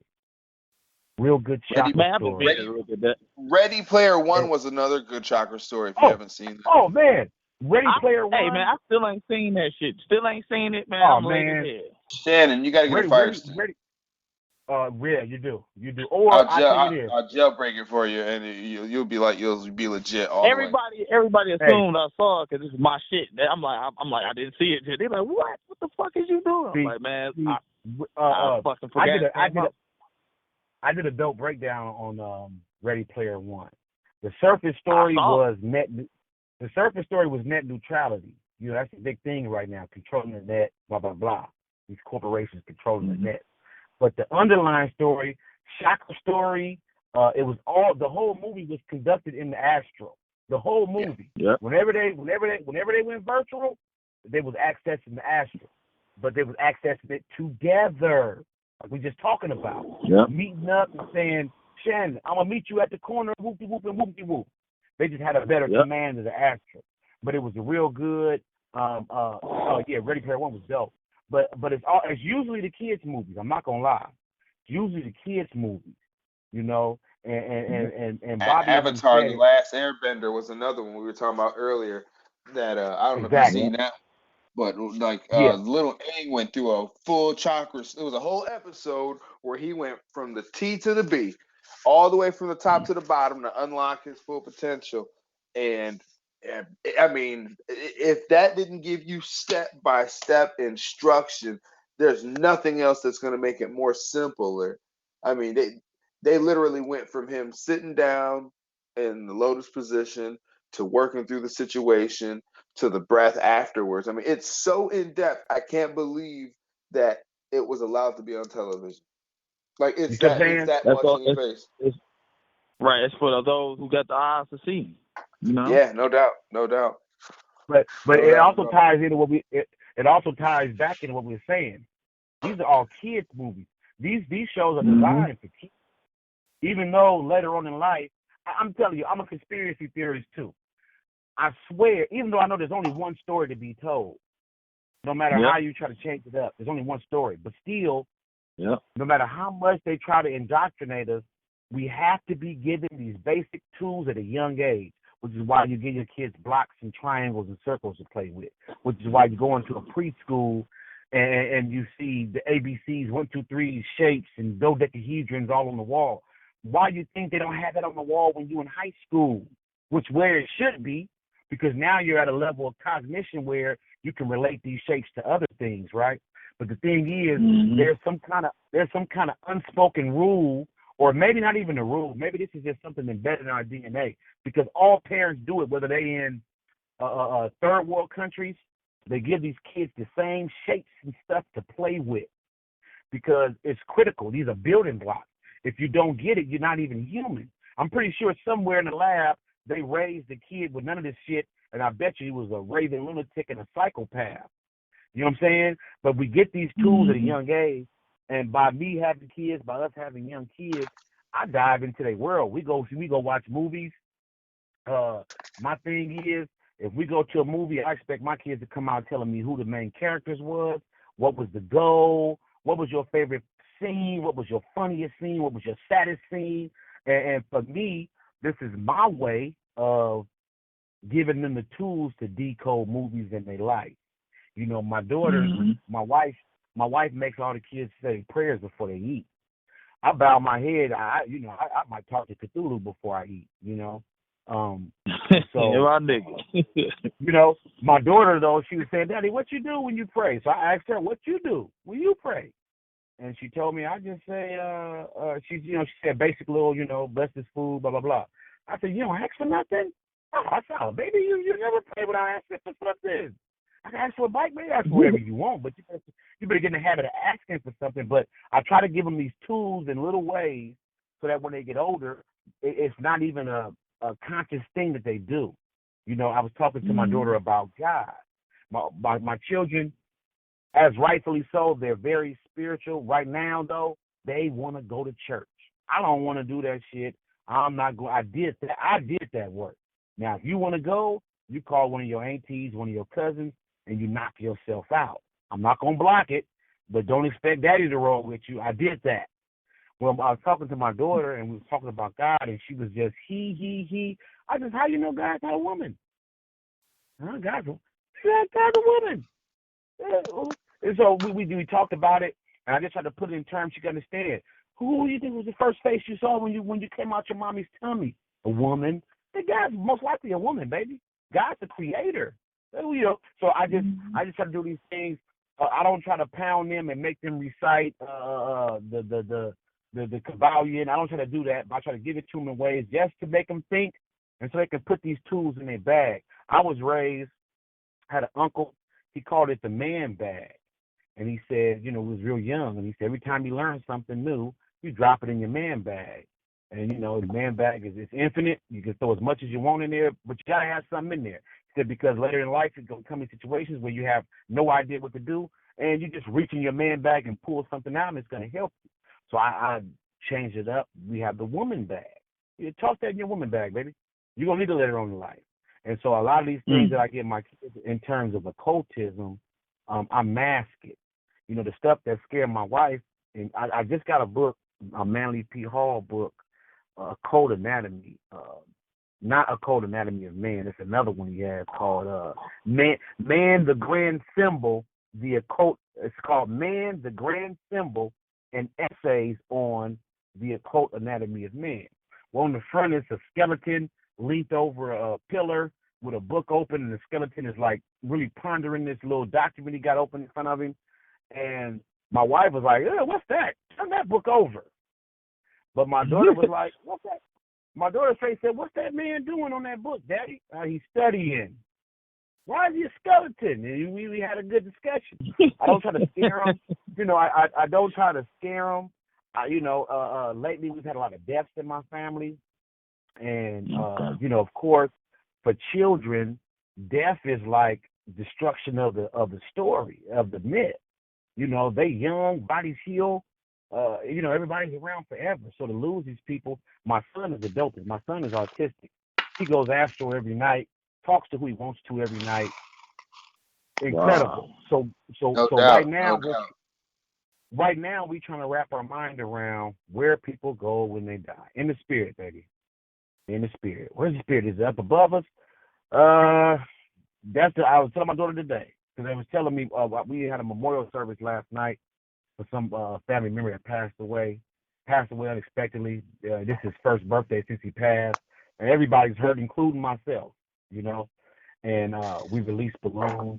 So my son, first thing he said was, Daddy, so those balloons went to the spirit with Uncle Drac? Yes. He got the message. He wrote on the balloons, yes. And I said to myself all the time, my son got it. They call him autistic, but the thing about autistic kids that people don't understand is they're like cats in a way. They, you know, my son rocked back and forth. He do the Stevie Wonder thing with his head. He always laughing, and this is what's amazing. I have people that I loved ones that passed away when he was 2. But I know for a fact he can't remember them coming over the house. Man, he'll break out laughing in a heartbeat. Daddy, Uncle Steve is funny. What you talking about? Uncle Steve said he's funny. Uncle Steve here right now? Uncle Steve here right now, Daddy. He's funny. He's funny. So I know that him, he's tapped in so much to a degree that for us it's just weird. It's not normal 3D automaton behavior. But for him, he walks around. He loves anything that goes, trains, buses. At night he'll tell me, I'll tell him, good night, son. I'm about to get to this dream, Dad. Okay. What you gonna do tonight? I'm gonna get on the bar and I'm gonna go talk to Whoopie Whoop. All right, but tell him I said what's up. You know. And that's so fun, man. That's interesting as fuck. That is pretty cool. Cause see, I can relate. My stepson's autistic, and I unlocked the shit out of him. I unlocked him something ridiculous, and told him, you know, I can relate, no doubt. That's dope. It's just amazing. And so the best, because I want to say this. I know as a Mason, I know other Masons who got this shit on lock. They can talk it like a motherfucker, and they know it. And I meet their kids, and their kids don't know shit. And I always be like, man, you didn't lace your kids up these last 30-something years? You dropped nothing on them? Well, I want Masonry to be of their own choice. Man, fuck their choice. They should be able to discuss some of the shit.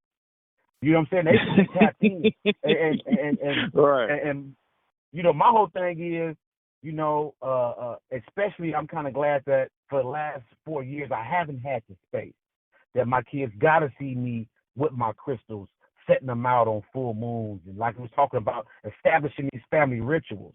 To whereas now, I'm not going to lie, my daughter told me the other day, Daddy, it's a full moon outside. You're not going to put your crystals in some water? Oh, thanks for reminding me, baby. Thanks for reminding me. I'm tripping. So it's just I forget who said it, Carter G. Woodson or somebody. They said, kids, I'm a paraphrase, I can't say it exactly, but he said that children never do what we say, but they always pay attention to what we do. I'm paraphrasing it, but that's essentially the truth. So a lot of the stuff we do, you don't want to get in the habit of, oh, this is Daddy's alone time, don't bother him in his room. I want you to know what Daddy does in his room. I want you to know why Daddy needs alone time right now. Oh, what you do? Oh, my kids ask me, because I've been doing dream studies so long that I've incorporated my kids into it. My kids ask me all the time, Daddy, what you going to dream about tonight? Oh, I want to talk to my mom tonight. And they always say, what you mean you want to talk to her? You don't just talk to her? Oh, my God, it's so simple. What you mean you want to talk to her? So they help me to correct my internal language, too. What you going to do tonight, Dad? I'm talking to my mom tonight. I'm going to talk to Uncle Drag tonight. I'm going to do. Me and Ganesh are going to go for a ride. I'm going to do, it's just what you share with them and the tying it into the altar. When you first set up your altar, whether it's like me having a mobile one, or you got a corner in your house or a whole room in your house, when you first set it up, man, you stare at that sucker constantly. You look at pictures and, you walk around and the human part of you is proud. I got this fucking altar set up and this shit is dope as shit. But the purpose of it is to fade into the background, for you to no longer even pay it any attention. And that's the point you want with the kids. For me, this is my goal. To fade into the background. All these books that I'm buying, God forbid that a fire or something should take it. I need to pass away, and if my kids never pick up one, when I do die, I want them to say, what was Daddy always looking at these books doing? I say another funny thing. I always used to watch Bobby on my home computer. I'll be on the computer. Sometimes I have it out loud, but since Bobby cussed so much and crack of this, crack of that, I would put it in my ears just not to offend my wife or whoever, right? Well, one day I was riding the car and I had my phone playing, we were sitting, and I was looking at, I think, a Panic video maybe. And my daughter said, who you listening to, Daddy? And they ask me, I always say, what you doing, Daddy? You listening to music? No, I'm listening to a lecture. I always say that. My daughter said to me recently, she said, Daddy, how come you don't listen to that funny? She said, how come you don't listen to the funny fat man no more? I said, the funny fat man? I'm thinking to myself, what the fuck is that? My other twin said, look, my other twin said, she said, Bobby Hemmett. Now, you know what I said to myself? Two things came to mind.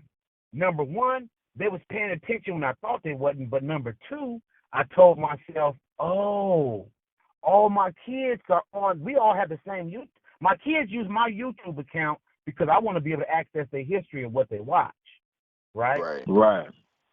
But at the same time, they get every alert to every subscription that I get. So you don't think that a Bobby Hemmett video popped up and they might have watched 5, 10, 20 minutes of it? I'm certain they have. Because the youngest twin, she's so blasé about everything, and she cracks jokes about everything. She called him the fat funny man. My oldest twin, who's much more, the older twin, I say oldest, she's 3 minutes older.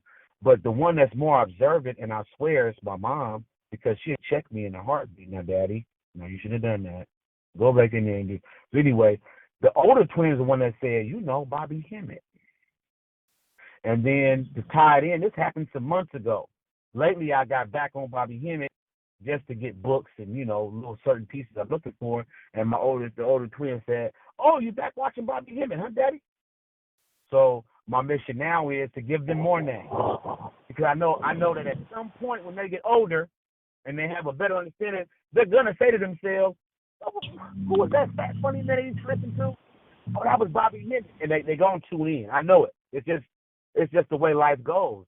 Later on, you get in life, especially if somebody passed away, and you say, "Oh, my dad used to always listen to this funny fat man, chuckle a lot," and then they go and listen and let the games begin. So I try some things. I do keep away from them just because I don't think they're ready for it, and and they tell everything.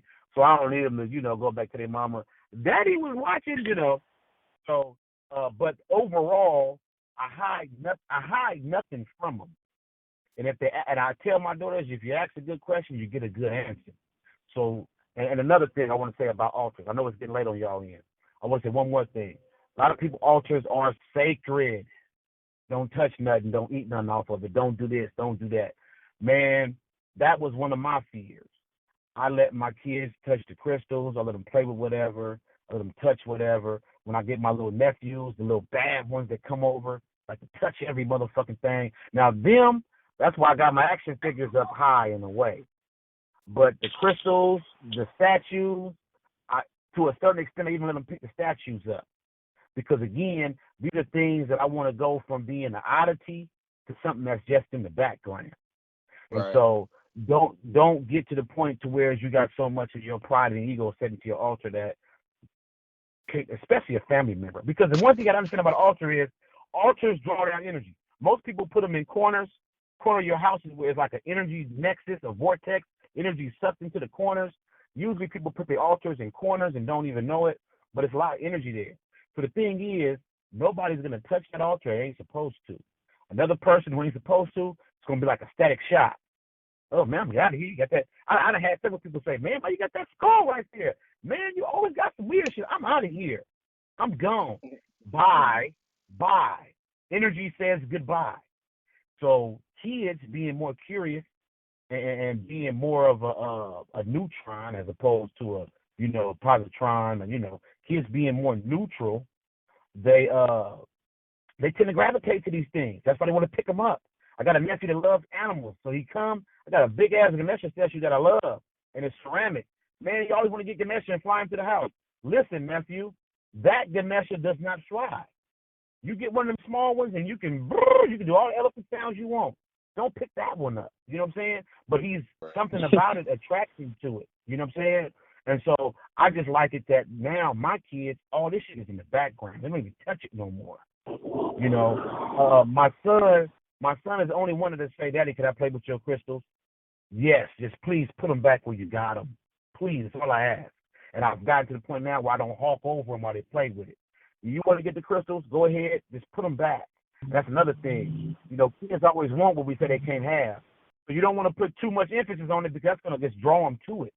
So a lot of it just wants to fade to the background. Just want to fade to the background. And it's just a piece of furniture.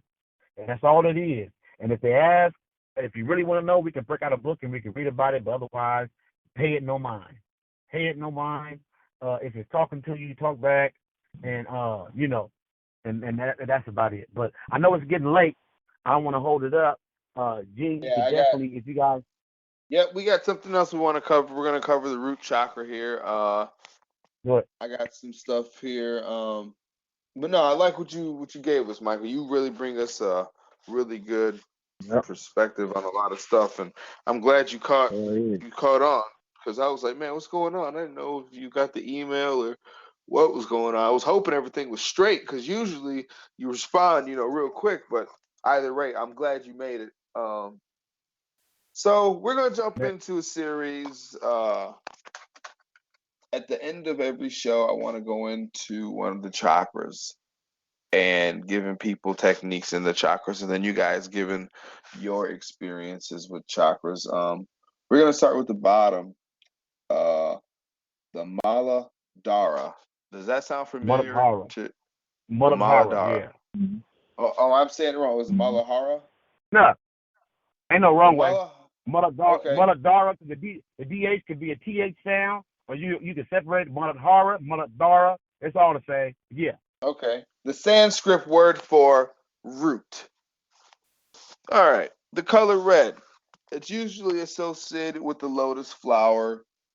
When you see it, but it's kind of got that real Hawaiianish looking kind of feel to it. It's for survival. It kicks in when we're in imminent danger. It's a fight or flight responsive kind of deal to certain situations. It's our survival instinctively. It's it's inst- it's instinctual. It's about our needs, our sexual needs, our physical needs, our needing to go outside and I guess how you would deal with a female would be a lot with your root chakra. If you can just walk up to a woman with confidence and be like, "Hey, how you doing?" Or you go and put your head down, like, I wasn't gonna say something to you, but I decided not to, but I'm gonna be a creeper about it. That all affects you down in your root chakra. It can also affect your happiness, your sadness. If your root chakra is unbalanced, it can really, man, if your root chakra is way off, it could probably be one of the leading causes to a lot of depression. A lot of these kids that are on all these pharmaceuticals could probably do some Reiki and some meditation and probably just shake it. But that's the root chakra. I got a few ways real quick that I've heard. I've done some research and what I use to cleanse the root chakra when I want to, do some work. One of the good ways is to get out in nature, do some meditations. This is going to sound real funny to some people, but if you can sit down, because your root chakra is going to be located pretty much in your genitals. Yeah. If you could sit down, lotus position if possible, and kind of try to get like that genital area flat on the ground as much as you can. Sit up straight and just meditate that way. That's supposed to be one of the best ways to kind of, reset the root It's a form of chakra. grounding. It's a Oh form of yeah, grounding. absolutely, absolutely. Another Doing that way shit is right now. on the ground, on the grass. Hell yeah, I'm doing that shit right now. I've been on the ground for about an hour. That's dope. Oh, That's that's what's dope. up. Okay, that's cool. Okay, so another practice they say, man, is spiritual yoga and Kama Sutra sex. That's some shit I'm not on. I mean, I've seen a documentary about it and read about the Kama Sutra. Apparently, if you can get that shit down packed, man, it's supposed to be real good for helping the root chakra. It's got a lot to do with breathing and different stances, and for whatever reason, it just pops it right off. Regular Okay. yoga works pretty good too. Um, if you can get into it. I'm not a yoga person at all. I'm not flexible. I mean, I'm not into that shit at all. But some people are, and it works really good. I guess I could try to do some more stretches and stuff, but I know there's other ways to get around it without doing the yoga, like no doubt. Hey man, hold Um, up. I'm gonna say this shit. If Panic fat ass can do that shit, you can do it. yeah, no doubt. Straight up, straight up. It's There's a just hunt. the older you get. Go ahead. No, it's a bunch of different ways, but this is like the real gist of like the top couple ways that I've seen, because somebody that has no idea about this, I want them to get a real good idea from a beginner's kind of, way for anything. Because some people who are conscious, like I said earlier, would just like rocks and crystals, and you say chakra, and they have no idea, but they can tell you what the chakra stone is, but they don't know what it has to do with the body and stuff. You know what I'm saying? So, Yep, yep. but I actually heard from there was a guy that I seen on YouTube. He's supposed to be some big wig from Oxford, but he said going outside and focusing whenever you see the color red, focus on red and reflect that you are one with the world and you are a part of everything. And I guess that's supposed to be like one of the number one ways. Every time you see red, make it a instant reminder. Red, I'm one with the world. I'm constant. And I guess that's supposed to be like one of the best ways. Gentlemen, It worked for me.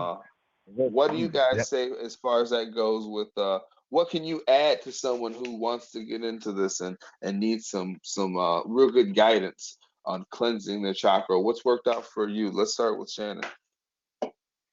What works out for me, man, is like knowing, like as far as like cleansing them, knowing the symptoms and things like that, knowing yourself and things that come up with you emotionally on which chakra that you may need to work with. You know what I'm saying? Having a clear, you know what I'm saying, having a clear education on the different locations where they at in the body, you know what I'm saying, how they spin and all that, different things that you eat or different environments that you may be in, energetically, how they may affect you emotionally, how they may affect certain portions, organs of your body. Knowing those things is, in my opinion, very, very, very important. But like you said, seeing the color red and being like grounded into your reality, that's one of the main things that I use. You know what I'm saying? Like my phone is red, and that's a key indication for me to be, you know what I'm saying, always start from the bottom and working with my root chakra, never overlooking it. I mean, I wear a lot of red, and every time that I see red, I know, you know what I'm saying, I keep it on my altar, you know what I'm saying, near my bed, and it helps me, it keeps me, it stabilizes me as a focus on where I am. That's like the foundation of everything is my mind. So, you know what I'm saying? And my mind that's what I use to dictate my reality. And you know what I'm saying? My reality is going to be based on the color red, starting with the root chakra. So that's one of the more important things for me on my spiritual growth and journey is incorporating the color red on everything, but not overdoing it. Because sometimes you can overdo it and you can overstimulate the root chakra. Like I was talking to Michael through my email before about that shit, and like having being over sexual, you know what I'm saying, kind of like just on some raw aggressive kind of just I want to just fuck a bitch type of shit.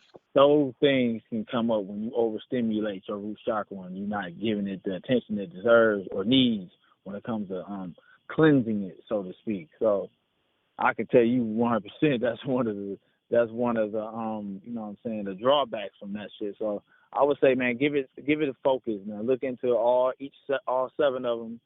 Learn the different attributes of, you know what I'm saying, the strengths and the weaknesses of not paying attention to it, so to speak, and doing what you need to do, doing your due diligence, and learning everything you need to know about your own personal root chakra and how it affects you and what it means to you.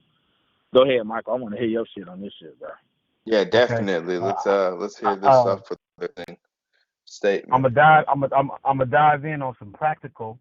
I also got a book here, man, awesome book. I shared in a bunch of groups. The Chakra Handbook by Shalila Sherman and Bodo J. Baginski. A great book. But what I want to say before I dive into the give me that title one more time. I want to write that down. The Chakra, is that the Chakra Handbook? The Chakra Handbook by Shalila Sheraman. SHARAMON. Shalila. SHALIA, Shalila Sheraman. Awesome book. It's a reference to, I go back to it constantly. Now, before I want to speak on quickly, before I get to the book, I want to say on the practical sense, especially since we all grown and got jobs and places to be. What I do, I work in a factory. I got access to printers. I go to my chakras constantly. What I do, especially for the root, I go and I print me up. I go on Google and I just print up a bunch of color red bikes, red cars, red cherries, red paint, red wallpaper, and I spread it out on my desk throughout the day. And so again, my thing is always let it fade to the subconscious. You want to focus on it, but let it fade back. Once you get in the habit of working on your chakras, your mind's gonna tell you red root, orange sacral, yellow. You'll be able to walk up them. But it's the little things you do throughout the day where you focus on it. Now, when you're alone at home and you're meditating, the root chakra is directly related to it's the genitals, but it's actually, if you got 2 fingers and placed it between your sac, your genitals and your anus, that's actually where your root chakra is, right there in the center. It'd be a gland, wouldn't it? Yeah. the supernal gland. I forget superanal gland or something. But the thing is, it is focused primarily on the anus. So a simple breathing technique, you can do it throughout the day. You can do it at home. You can do it as you're going to sleep. As you inhale, you clench your anus. You clench your ass. Clench it. On the inhale, exhale, you release. That's a way of stimulating your root chakra. Now, found before I got kegel. Exactly, a male kegel. But so a female kegel too. Okay. It's a kegel. You be damn right. No, straight up. Because as soon as you said it, I literally did it, and I was like, no doubt. Okay. Now what I want to say too, what I want to say too is, especially on the overstimulation, I noticed that when I was doing roots, before I knew this aspect, then I would notice, man, I don't want to say my asshole was on fire, but you felt that extra energy down there. And I used to be wondering, what the hell? But I'm gonna catch a hernia. So the thing is, you don't want to overexert it, because every chakra, this root chakra, which is red, has a reverse side. So, all things in moderation. So the thing is to set a goal. If you say, I'm going to go on a chakra a day, a chakra a week, or a chakra a year, whatever you want to do, just be aware and not overdo it. Now, Gene, you were saying how the root chakra is earth. If you notice, the root chakra is actually a red circle with a square in the center. That square represents the earth. The earth is your body. You know what I'm saying? I'm reading out the book now.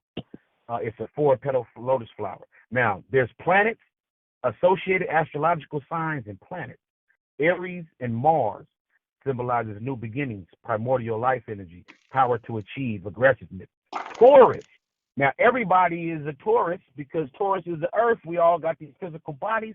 Everybody got a connection. Our planet, Earth, our star, the sun, our sun, is actually a part of the Pleiades.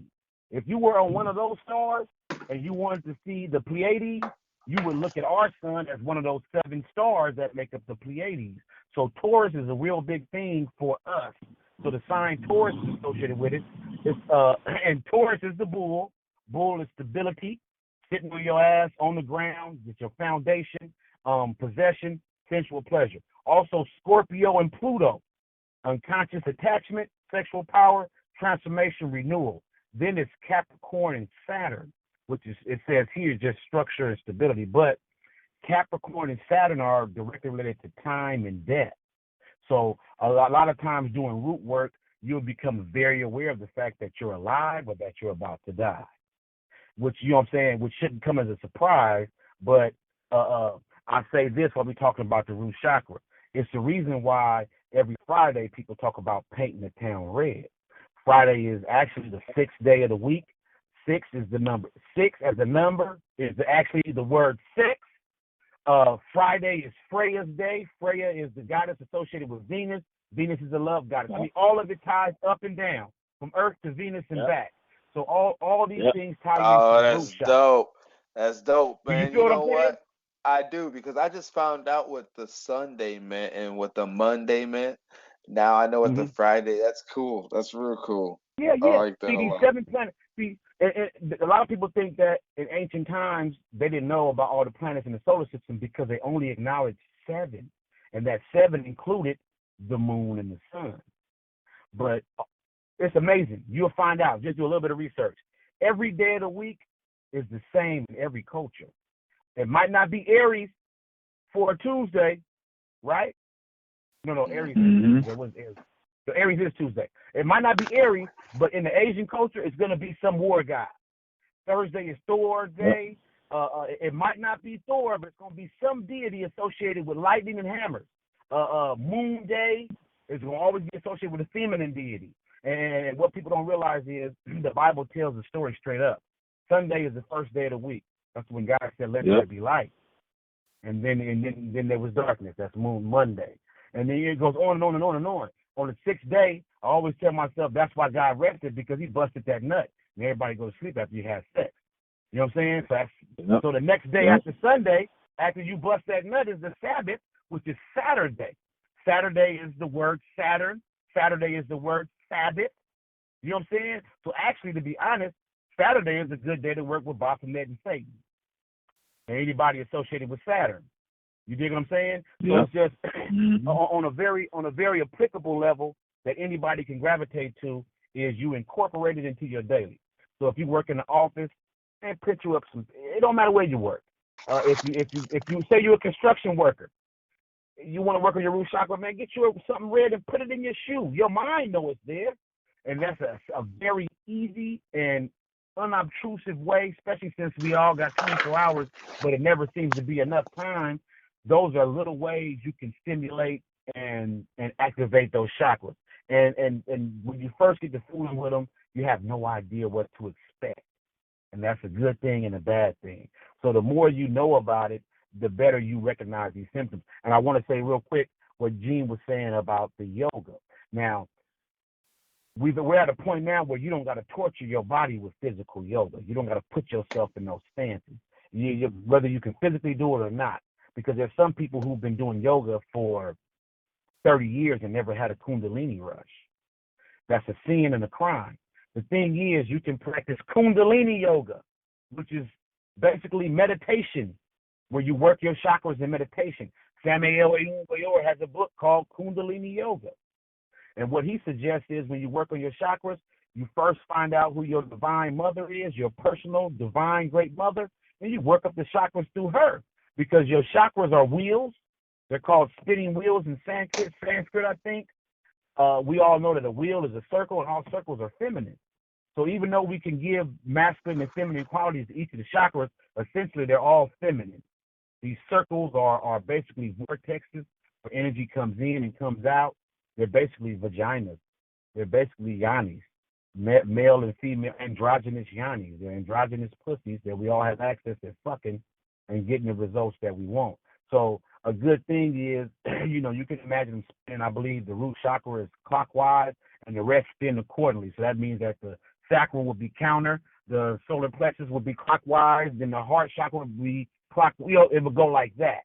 And the heart chakra is counterclockwise because these rotations are designed to do things. Root chakra circles clockwise because it's drawing energy in. Heart chakra rotates counterclockwise because you're sending out that energy.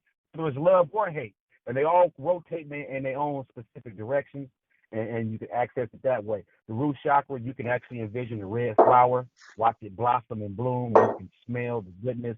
That's why also if you do have a good chance to sit down and meditate, you want to have certain incense that you don't burn any other time except during those meditations. So that way, just that smell will trigger root chakra, will trigger sacral chakra.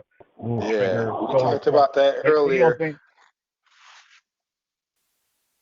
Yeah, but just on a practical level, very simple things you can do. Write yourself a love letter in a red ink. You know what I'm saying? Little simple things you can do. Yeah. Little simple things you can do. The attitude of gratitude goes a long way with your root chakra too, because one of the things that this book tells you is that once you get in tune with your root chakra, you realize that the answer to your every question is yes. So if you focus on negative, man, am I going to be broke today? Your root chakra is going to say, oh, yes, of course. Am I going to be angry today? Yes, of course. So you cultivate that attitude of gratitude and you change up your internal speak, and the answer is going to be yes. Whatever it is you're asking for. Am I going to be happy today? Yes. And not so much, it only has to be a question. It could be a statement. You just tell yourself, man, I'm going to be happy today. Because everybody says, man, I'm having a bad day. Actually, you just had a few bad moments and you stretched them the fuck out. In a lot of ways, you got to have a memory like an NFL cornerback. You got to forget the last play and get out there and go again. You can't think about the guy that just got past you and burnt you. Okay, that one, And another thing I'll say is dealing with the root chakra real quick is you find out from doing chakra work, like I was just saying, how these are vortexes drawing energy in and expelling energy out. You start to realize that a lot of the emotions you feel are not even yours.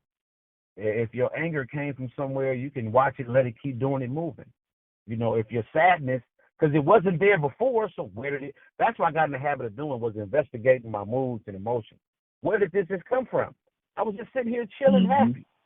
So a good thing to do is either watch them float by, or you might interact a little bit, but let it do it moving, because it came from somewhere, and you can happily let it go somewhere else. And that's just, for me, a good root chakra exercise, because we get caught up and we stretch out these bad moments into an eternity, you know. And just on the root chakra. But what I just read, that's off the first page. They have in this book. It has gem therapy, color therapy, sound therapy, how to recognize insufficient functioning, disharmonious functioning, harmonious functioning, aromatherapy, forms of yoga. So, and they actually mention Kundalini yoga here. At the end, it talks about a good form of working with the root chakra, Kundalini yoga, awakening of the so-called snake power, because at your sacral vertebrae, right there by your anus, are those coiled snakes, and they sit there and they rest. And once you activate them, they start going up. But if you're not working on them, they're just sitting there writhing around with nowhere to go. And it's the top is where you want to go. So a good thing. Go ahead. I'm sorry. I can relate to that really quick with the gland and you say the serpent going up the spine. Mm-hmm. I got to a point in my life where I was born dyslexic, so that doesn't mean that I'm mentally handicapped or anything like that. It meant that I have a reading learning disability. And growing up, it was really hard for me, to deal with this. And I noticed that when, hold on 1 second here. I needed to figure something out, because every job that I had, I'd get so far and couldn't progress any further. So I had to overcome this somehow. So I started reading books. One of the books that I came across was called Sexual Transmutation. Now, I ain't talking about the Bruce Jenner shit at all. I'm talking about sexual transmutation, how to transmute your sexual energy, which is the strongest energy you have, and utilize it. And I started practicing sexual transmutation, and it's been so powerful that I have to equate it right next to consciousness. I wouldn't have got conscious without it.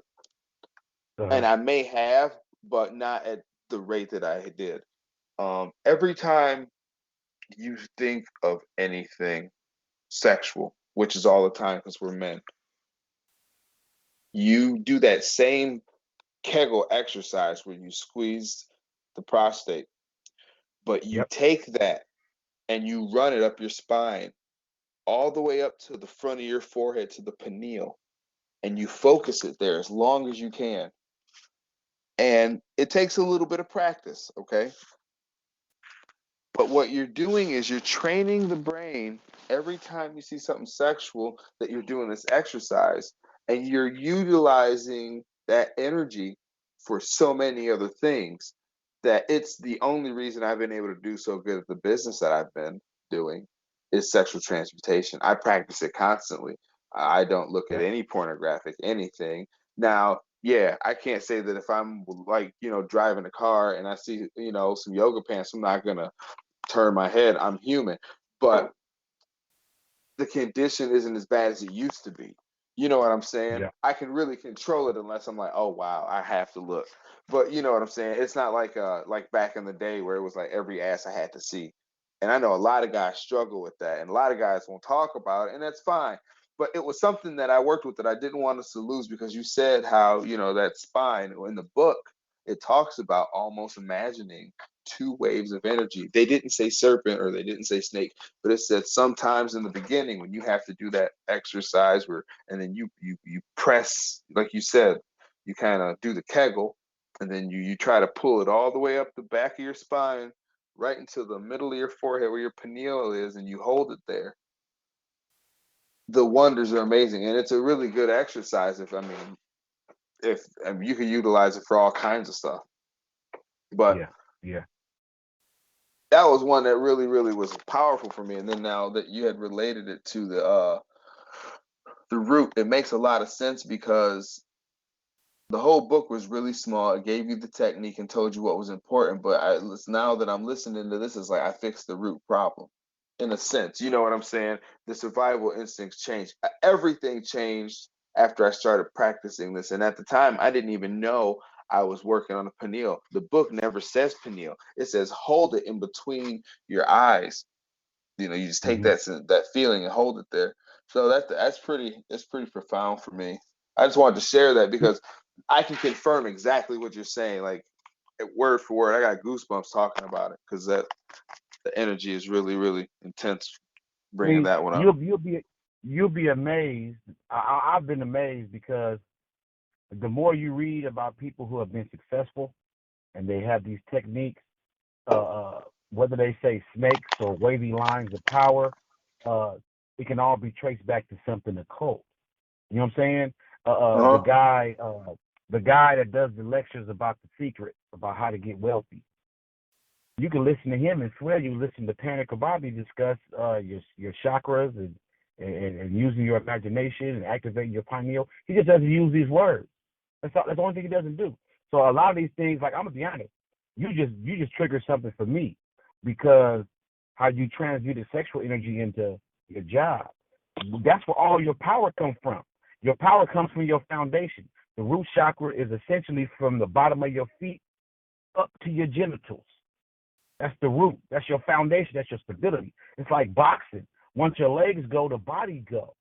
Yeah, so, no doubt. That same energy, it don't got to just go towards busting the bomb ass nut. It can go towards mental power because once you get the breathing technique, what you just said, how you do the Kegel, you clench, you can even press on that area, bring it up to the pineal, and it's best to do it as you breathe because that's a form of pranayama. You're using because breath is life, right? And there's energy in the air. So if you was to take a deep breath through your nostrils and just envision that energy coming up. Now, what I do, I don't do energy anymore. I don't even do serpents anymore. Once I came to the realization that your semen, and in a woman it would be, in a man is sperm and a woman is ovum. We both bust. Woman bust. When a woman has an orgasm, a man has an orgasm, we both secrete fluid. For a man and a woman, every 72 hours, that secretion, that semen or ovum goes up the spine, mingles with the pineal and the melatonin, and it comes back down. So one of my breathing exercises is, I used to do the serpent. Now I just envision my semen traveling up my spine, and as it mixes with that spinal melanin, it gets black and it goes all the way up. And with each breath, I take a deep breath. I draw it up from the sacral from the root to the sacral, and I exhale. I take another deep breath, and I'm drawing it from the sacral to my solar plexus. Exhale, and and I walk it all the way up. Because for me, it was a visualization thing. I didn't know if I was supposed to be visualizing spinning flowers or what was I supposed to be visualizing. But in the end, it doesn't matter that's why they can relate it to wavy lines and serpents. But for me, the Kundalini experience became real when I had my first conscious Kundalini rush. And I was in meditation and there was a rock. And my mind just said, you got to free whatever trapped in this rock. It was kind of like a lava stone rock. I tried a bunch of different techniques. Finally, I just laid my hands on it and vibrated.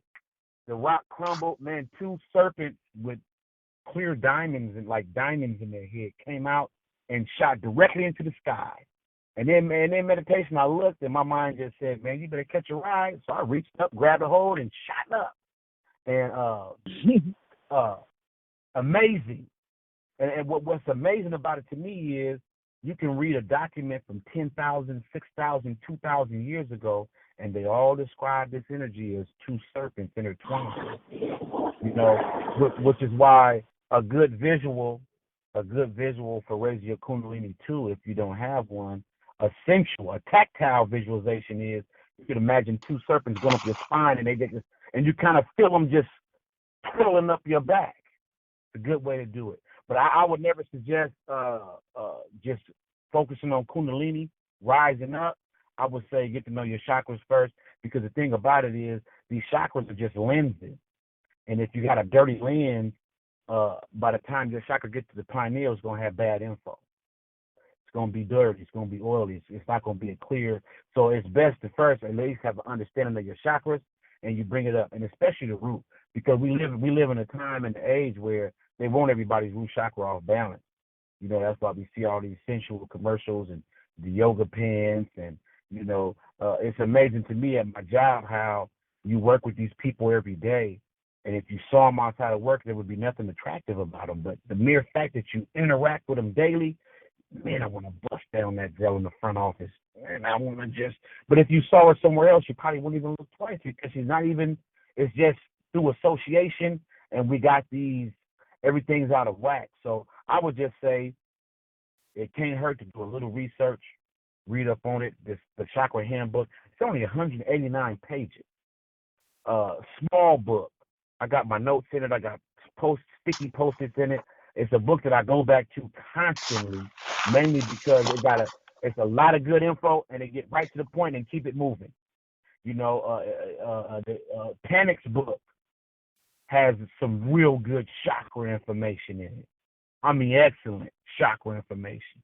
His book was a little expensive, but I felt like it was worth the price. It was $100, but I got it literally for Necronomicon and chakra work and something else. It was worth the hundo. Say that again. It was worth the hundo. Oh, without a doubt. You know, I'll be honest with you.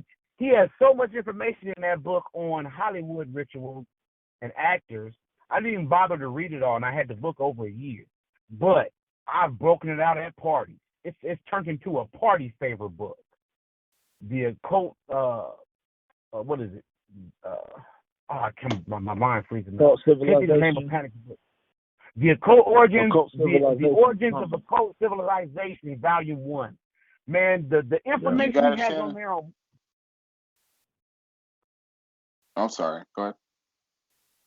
No, I was just saying the information on the movies in Hollywood alone paid for half the book. The chakra information, the Kabbalion, the Goetia. He has rituals in there you can do, simple ones. Nothing, I'm going to tell you this, the real. He has nothing complicated. He don't got nothing in there like buy you a live chicken, wait to the third moon of the second week, and none of that. Simple shit that you can be reading and say, I'm going to do that right now. You know what I'm saying? It's just that simple. But yes, worth the 100. It's a reference book. It's not something you read through once. Even what he got in there on the Kabbalion and Kabbalah, the Goetia, what he got in there on Goetia, off the fucking charts. And I got it really just for his chakra information, because he kept saying before the book came out, man, the chakra information could be a book alone. And yeah, he got some real good stuff in there, real good. And I keep it in my backpack. But like I was saying, it's turned into a party favorite. We'd be at parties talking about movies, and I break out my book. And I break it out, and I read to him about it after. Oh, yeah, he's in here. Especially black. He only focused on the black actors. And just to show the rituals. And in there, he explained how the true definition of ritual is just a stereotype, something that you expect and something that's repeated over and over to reinforce the stereotype. But to get back onto the root chakra, these are all reference books. The Chakra Handbook, Panic book on chakras, I want to say it's about 20 pages out of the whole book, maybe 20 pages. But he got real good information. It explains to you how to recognize, even though this book does too, the Chakra Handbook, recognize when it's dysfunctioning, when it's functioning, when it's overstimulated, when it's understimulated. Simple things you can do. Awesome book. And I can't wait till we get to the throat chakra, because the book that I'm writing on Freemasonry, it deals directly with, because Freemasonry is actually devoid of color. You don't hear red, yellow, and green too much. But I figured some things out for myself, and the chakras are there because there's only one story to be told, and almost everything is a chakra story. You know, even if it has no colors are being mentioned, because like we just said, certain planets, certain deities, certain astrological signs, they're all associated with certain chakras. So you could be watching a movie. Recently, I don't know if you guys watched Baby Driver with Jamie Foxx. Didn't watch that yet, and I heard that was real good. Man, you know what? I'm gonna be honest with you. I haven't broke down and really decoded it, but it's a chakra story, and it struck me as one of those dreams that you remember but don't want to see. Excuse me. And to me, that's the definition of a good movie or a good dream. It stuck with Right. me. A lot of symbolism in it.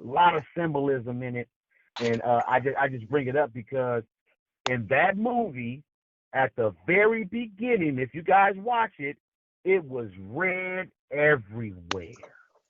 And then it would be a lot of reds and a woman in blue, a lot of reds and a man in peach, a lot of red. And so from my studying of chakras, I got into movie palettes because every scene in the movie is set down according to the color spectrum. Every scene in the movie. We talked about Avatar. Yeah. Blue was the main color. That's Vishuddha. That's the throat chakra, right? So these colors in movies are not coincidental any more than the score and the soundtrack is coincidental. You know, a scary movie comes, you hear the dun dun dun dun dun dun. You know, that's that low tone. It's dealing with one of your lower three chakras, most likely the root. It don't have to be always a color. It can always also be a sound. So the more you become aware of your chakras, just when you're dealing with people, you come to a better understanding. You see somebody in all red, oh, you sassy today. You feeling yourself. I'm going to give you about 50 feet. Because they're liable to be a little spunky today. You know what I'm saying? Whereas you see somebody in green, oh, they're on the motherly mode. They're going to be, you know, so working understanding the chakras. That's all I would stress. And books like I said, Panic's book is actually, it's good for beginners and advanced. You know, he has information in there that if you're already doing certain stuff, he gives you tips. If you've never done it, he gets you started. That's why I say it's a good reference book. But like this Chakra Handbook by Shalila Sharaman, it's a book that I don't care if you're just getting started or been started, but it's awesome if you're a beginner. Because when I got into it, I didn't understand why whenever I focused on my chakras, man, why I felt that sensation down there near my prostate. I was actually starting to think something was wrong with me. So it's good to have information because you do these things, like you said, people got crystals and never once even investigated what that crystal does and might be experiencing something and have no idea why they're experiencing it. You know, so it's good just to have a working understanding of the chakras, especially the root, because it's your foundation. Again, if you don't have no legs, you ain't going no rounds in the fight. You know, my boxers might be skinny up top, but they all got tree trunk legs because you got to be able to go the distance. Mm-hmm. So that's all related to the root chakra.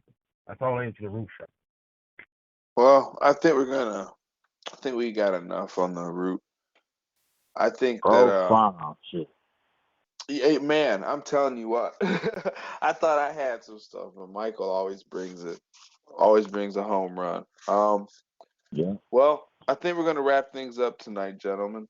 We've had an amazing show. We've recorded 3:45 so far. So this will be down in archive. This will say, I don't know. It's the whole setup's different now, so I assume we'll still be able to download it and listen. I'm probably sure. If not, then I'll have to dub it on to my phone and then send it to you guys. Michael, Shannon, it's always a pleasure. Gentlemen, would you like to give your emails and contact information? Yes, my email is shannon.jefferies0125@gmail.com. You can hit me up with questions, anything you want to talk about, any of that geek shit we all into, comic books, comic book movies, video games, whatever, man. Hit me up, any of this occult shit you want to talk about, holla at me. Holla at my Facebook page, which will be back up soon, but under the name Shannon Jefferies, man. Just hit me up, man. Let me know what you think. Same here. My email, Michael K. Bell at Yahoo. My Facebook, Michael Bell. Hit me up. I'm always down for whatever, especially if it piques my personal interest. Instagram, I am who I think I am. There's an underscore, I am underscore, who I underscore, think underscore, I am. Yeah, and that's about it. I'm open for discussion because I'm a student and just helping other students with their homework. That's my motto. That's my motto. That's what's up. Oh, you guys can contact me at thenaturalorderof@gmail.com or at the Natural Order of on Facebook. And You can contact me at Gene Butler at GeneButler86 at gmail.com. I've had a lot of people hit me up on that email. I got to get them to go to the other one. But it'll be a slow transition. Gentlemen, it's always a pleasure. Both of you, can we get a 3-way call right after? Oh, what about? For sure. What about? Real brief. All right. I'll call you, Gene. Okay, cool. Anyone have any questions or anything, any comments, get a hold of us and we'll try to load them in the next show. Next show, we're going to try to get Gene on the show to talk about the Goetia. We're going to, I've already emailed him to see what his schedule was, and him and I will go back and forth. That's going to be a real good one. We're going to go into the next chakra in the series, and then I haven't decided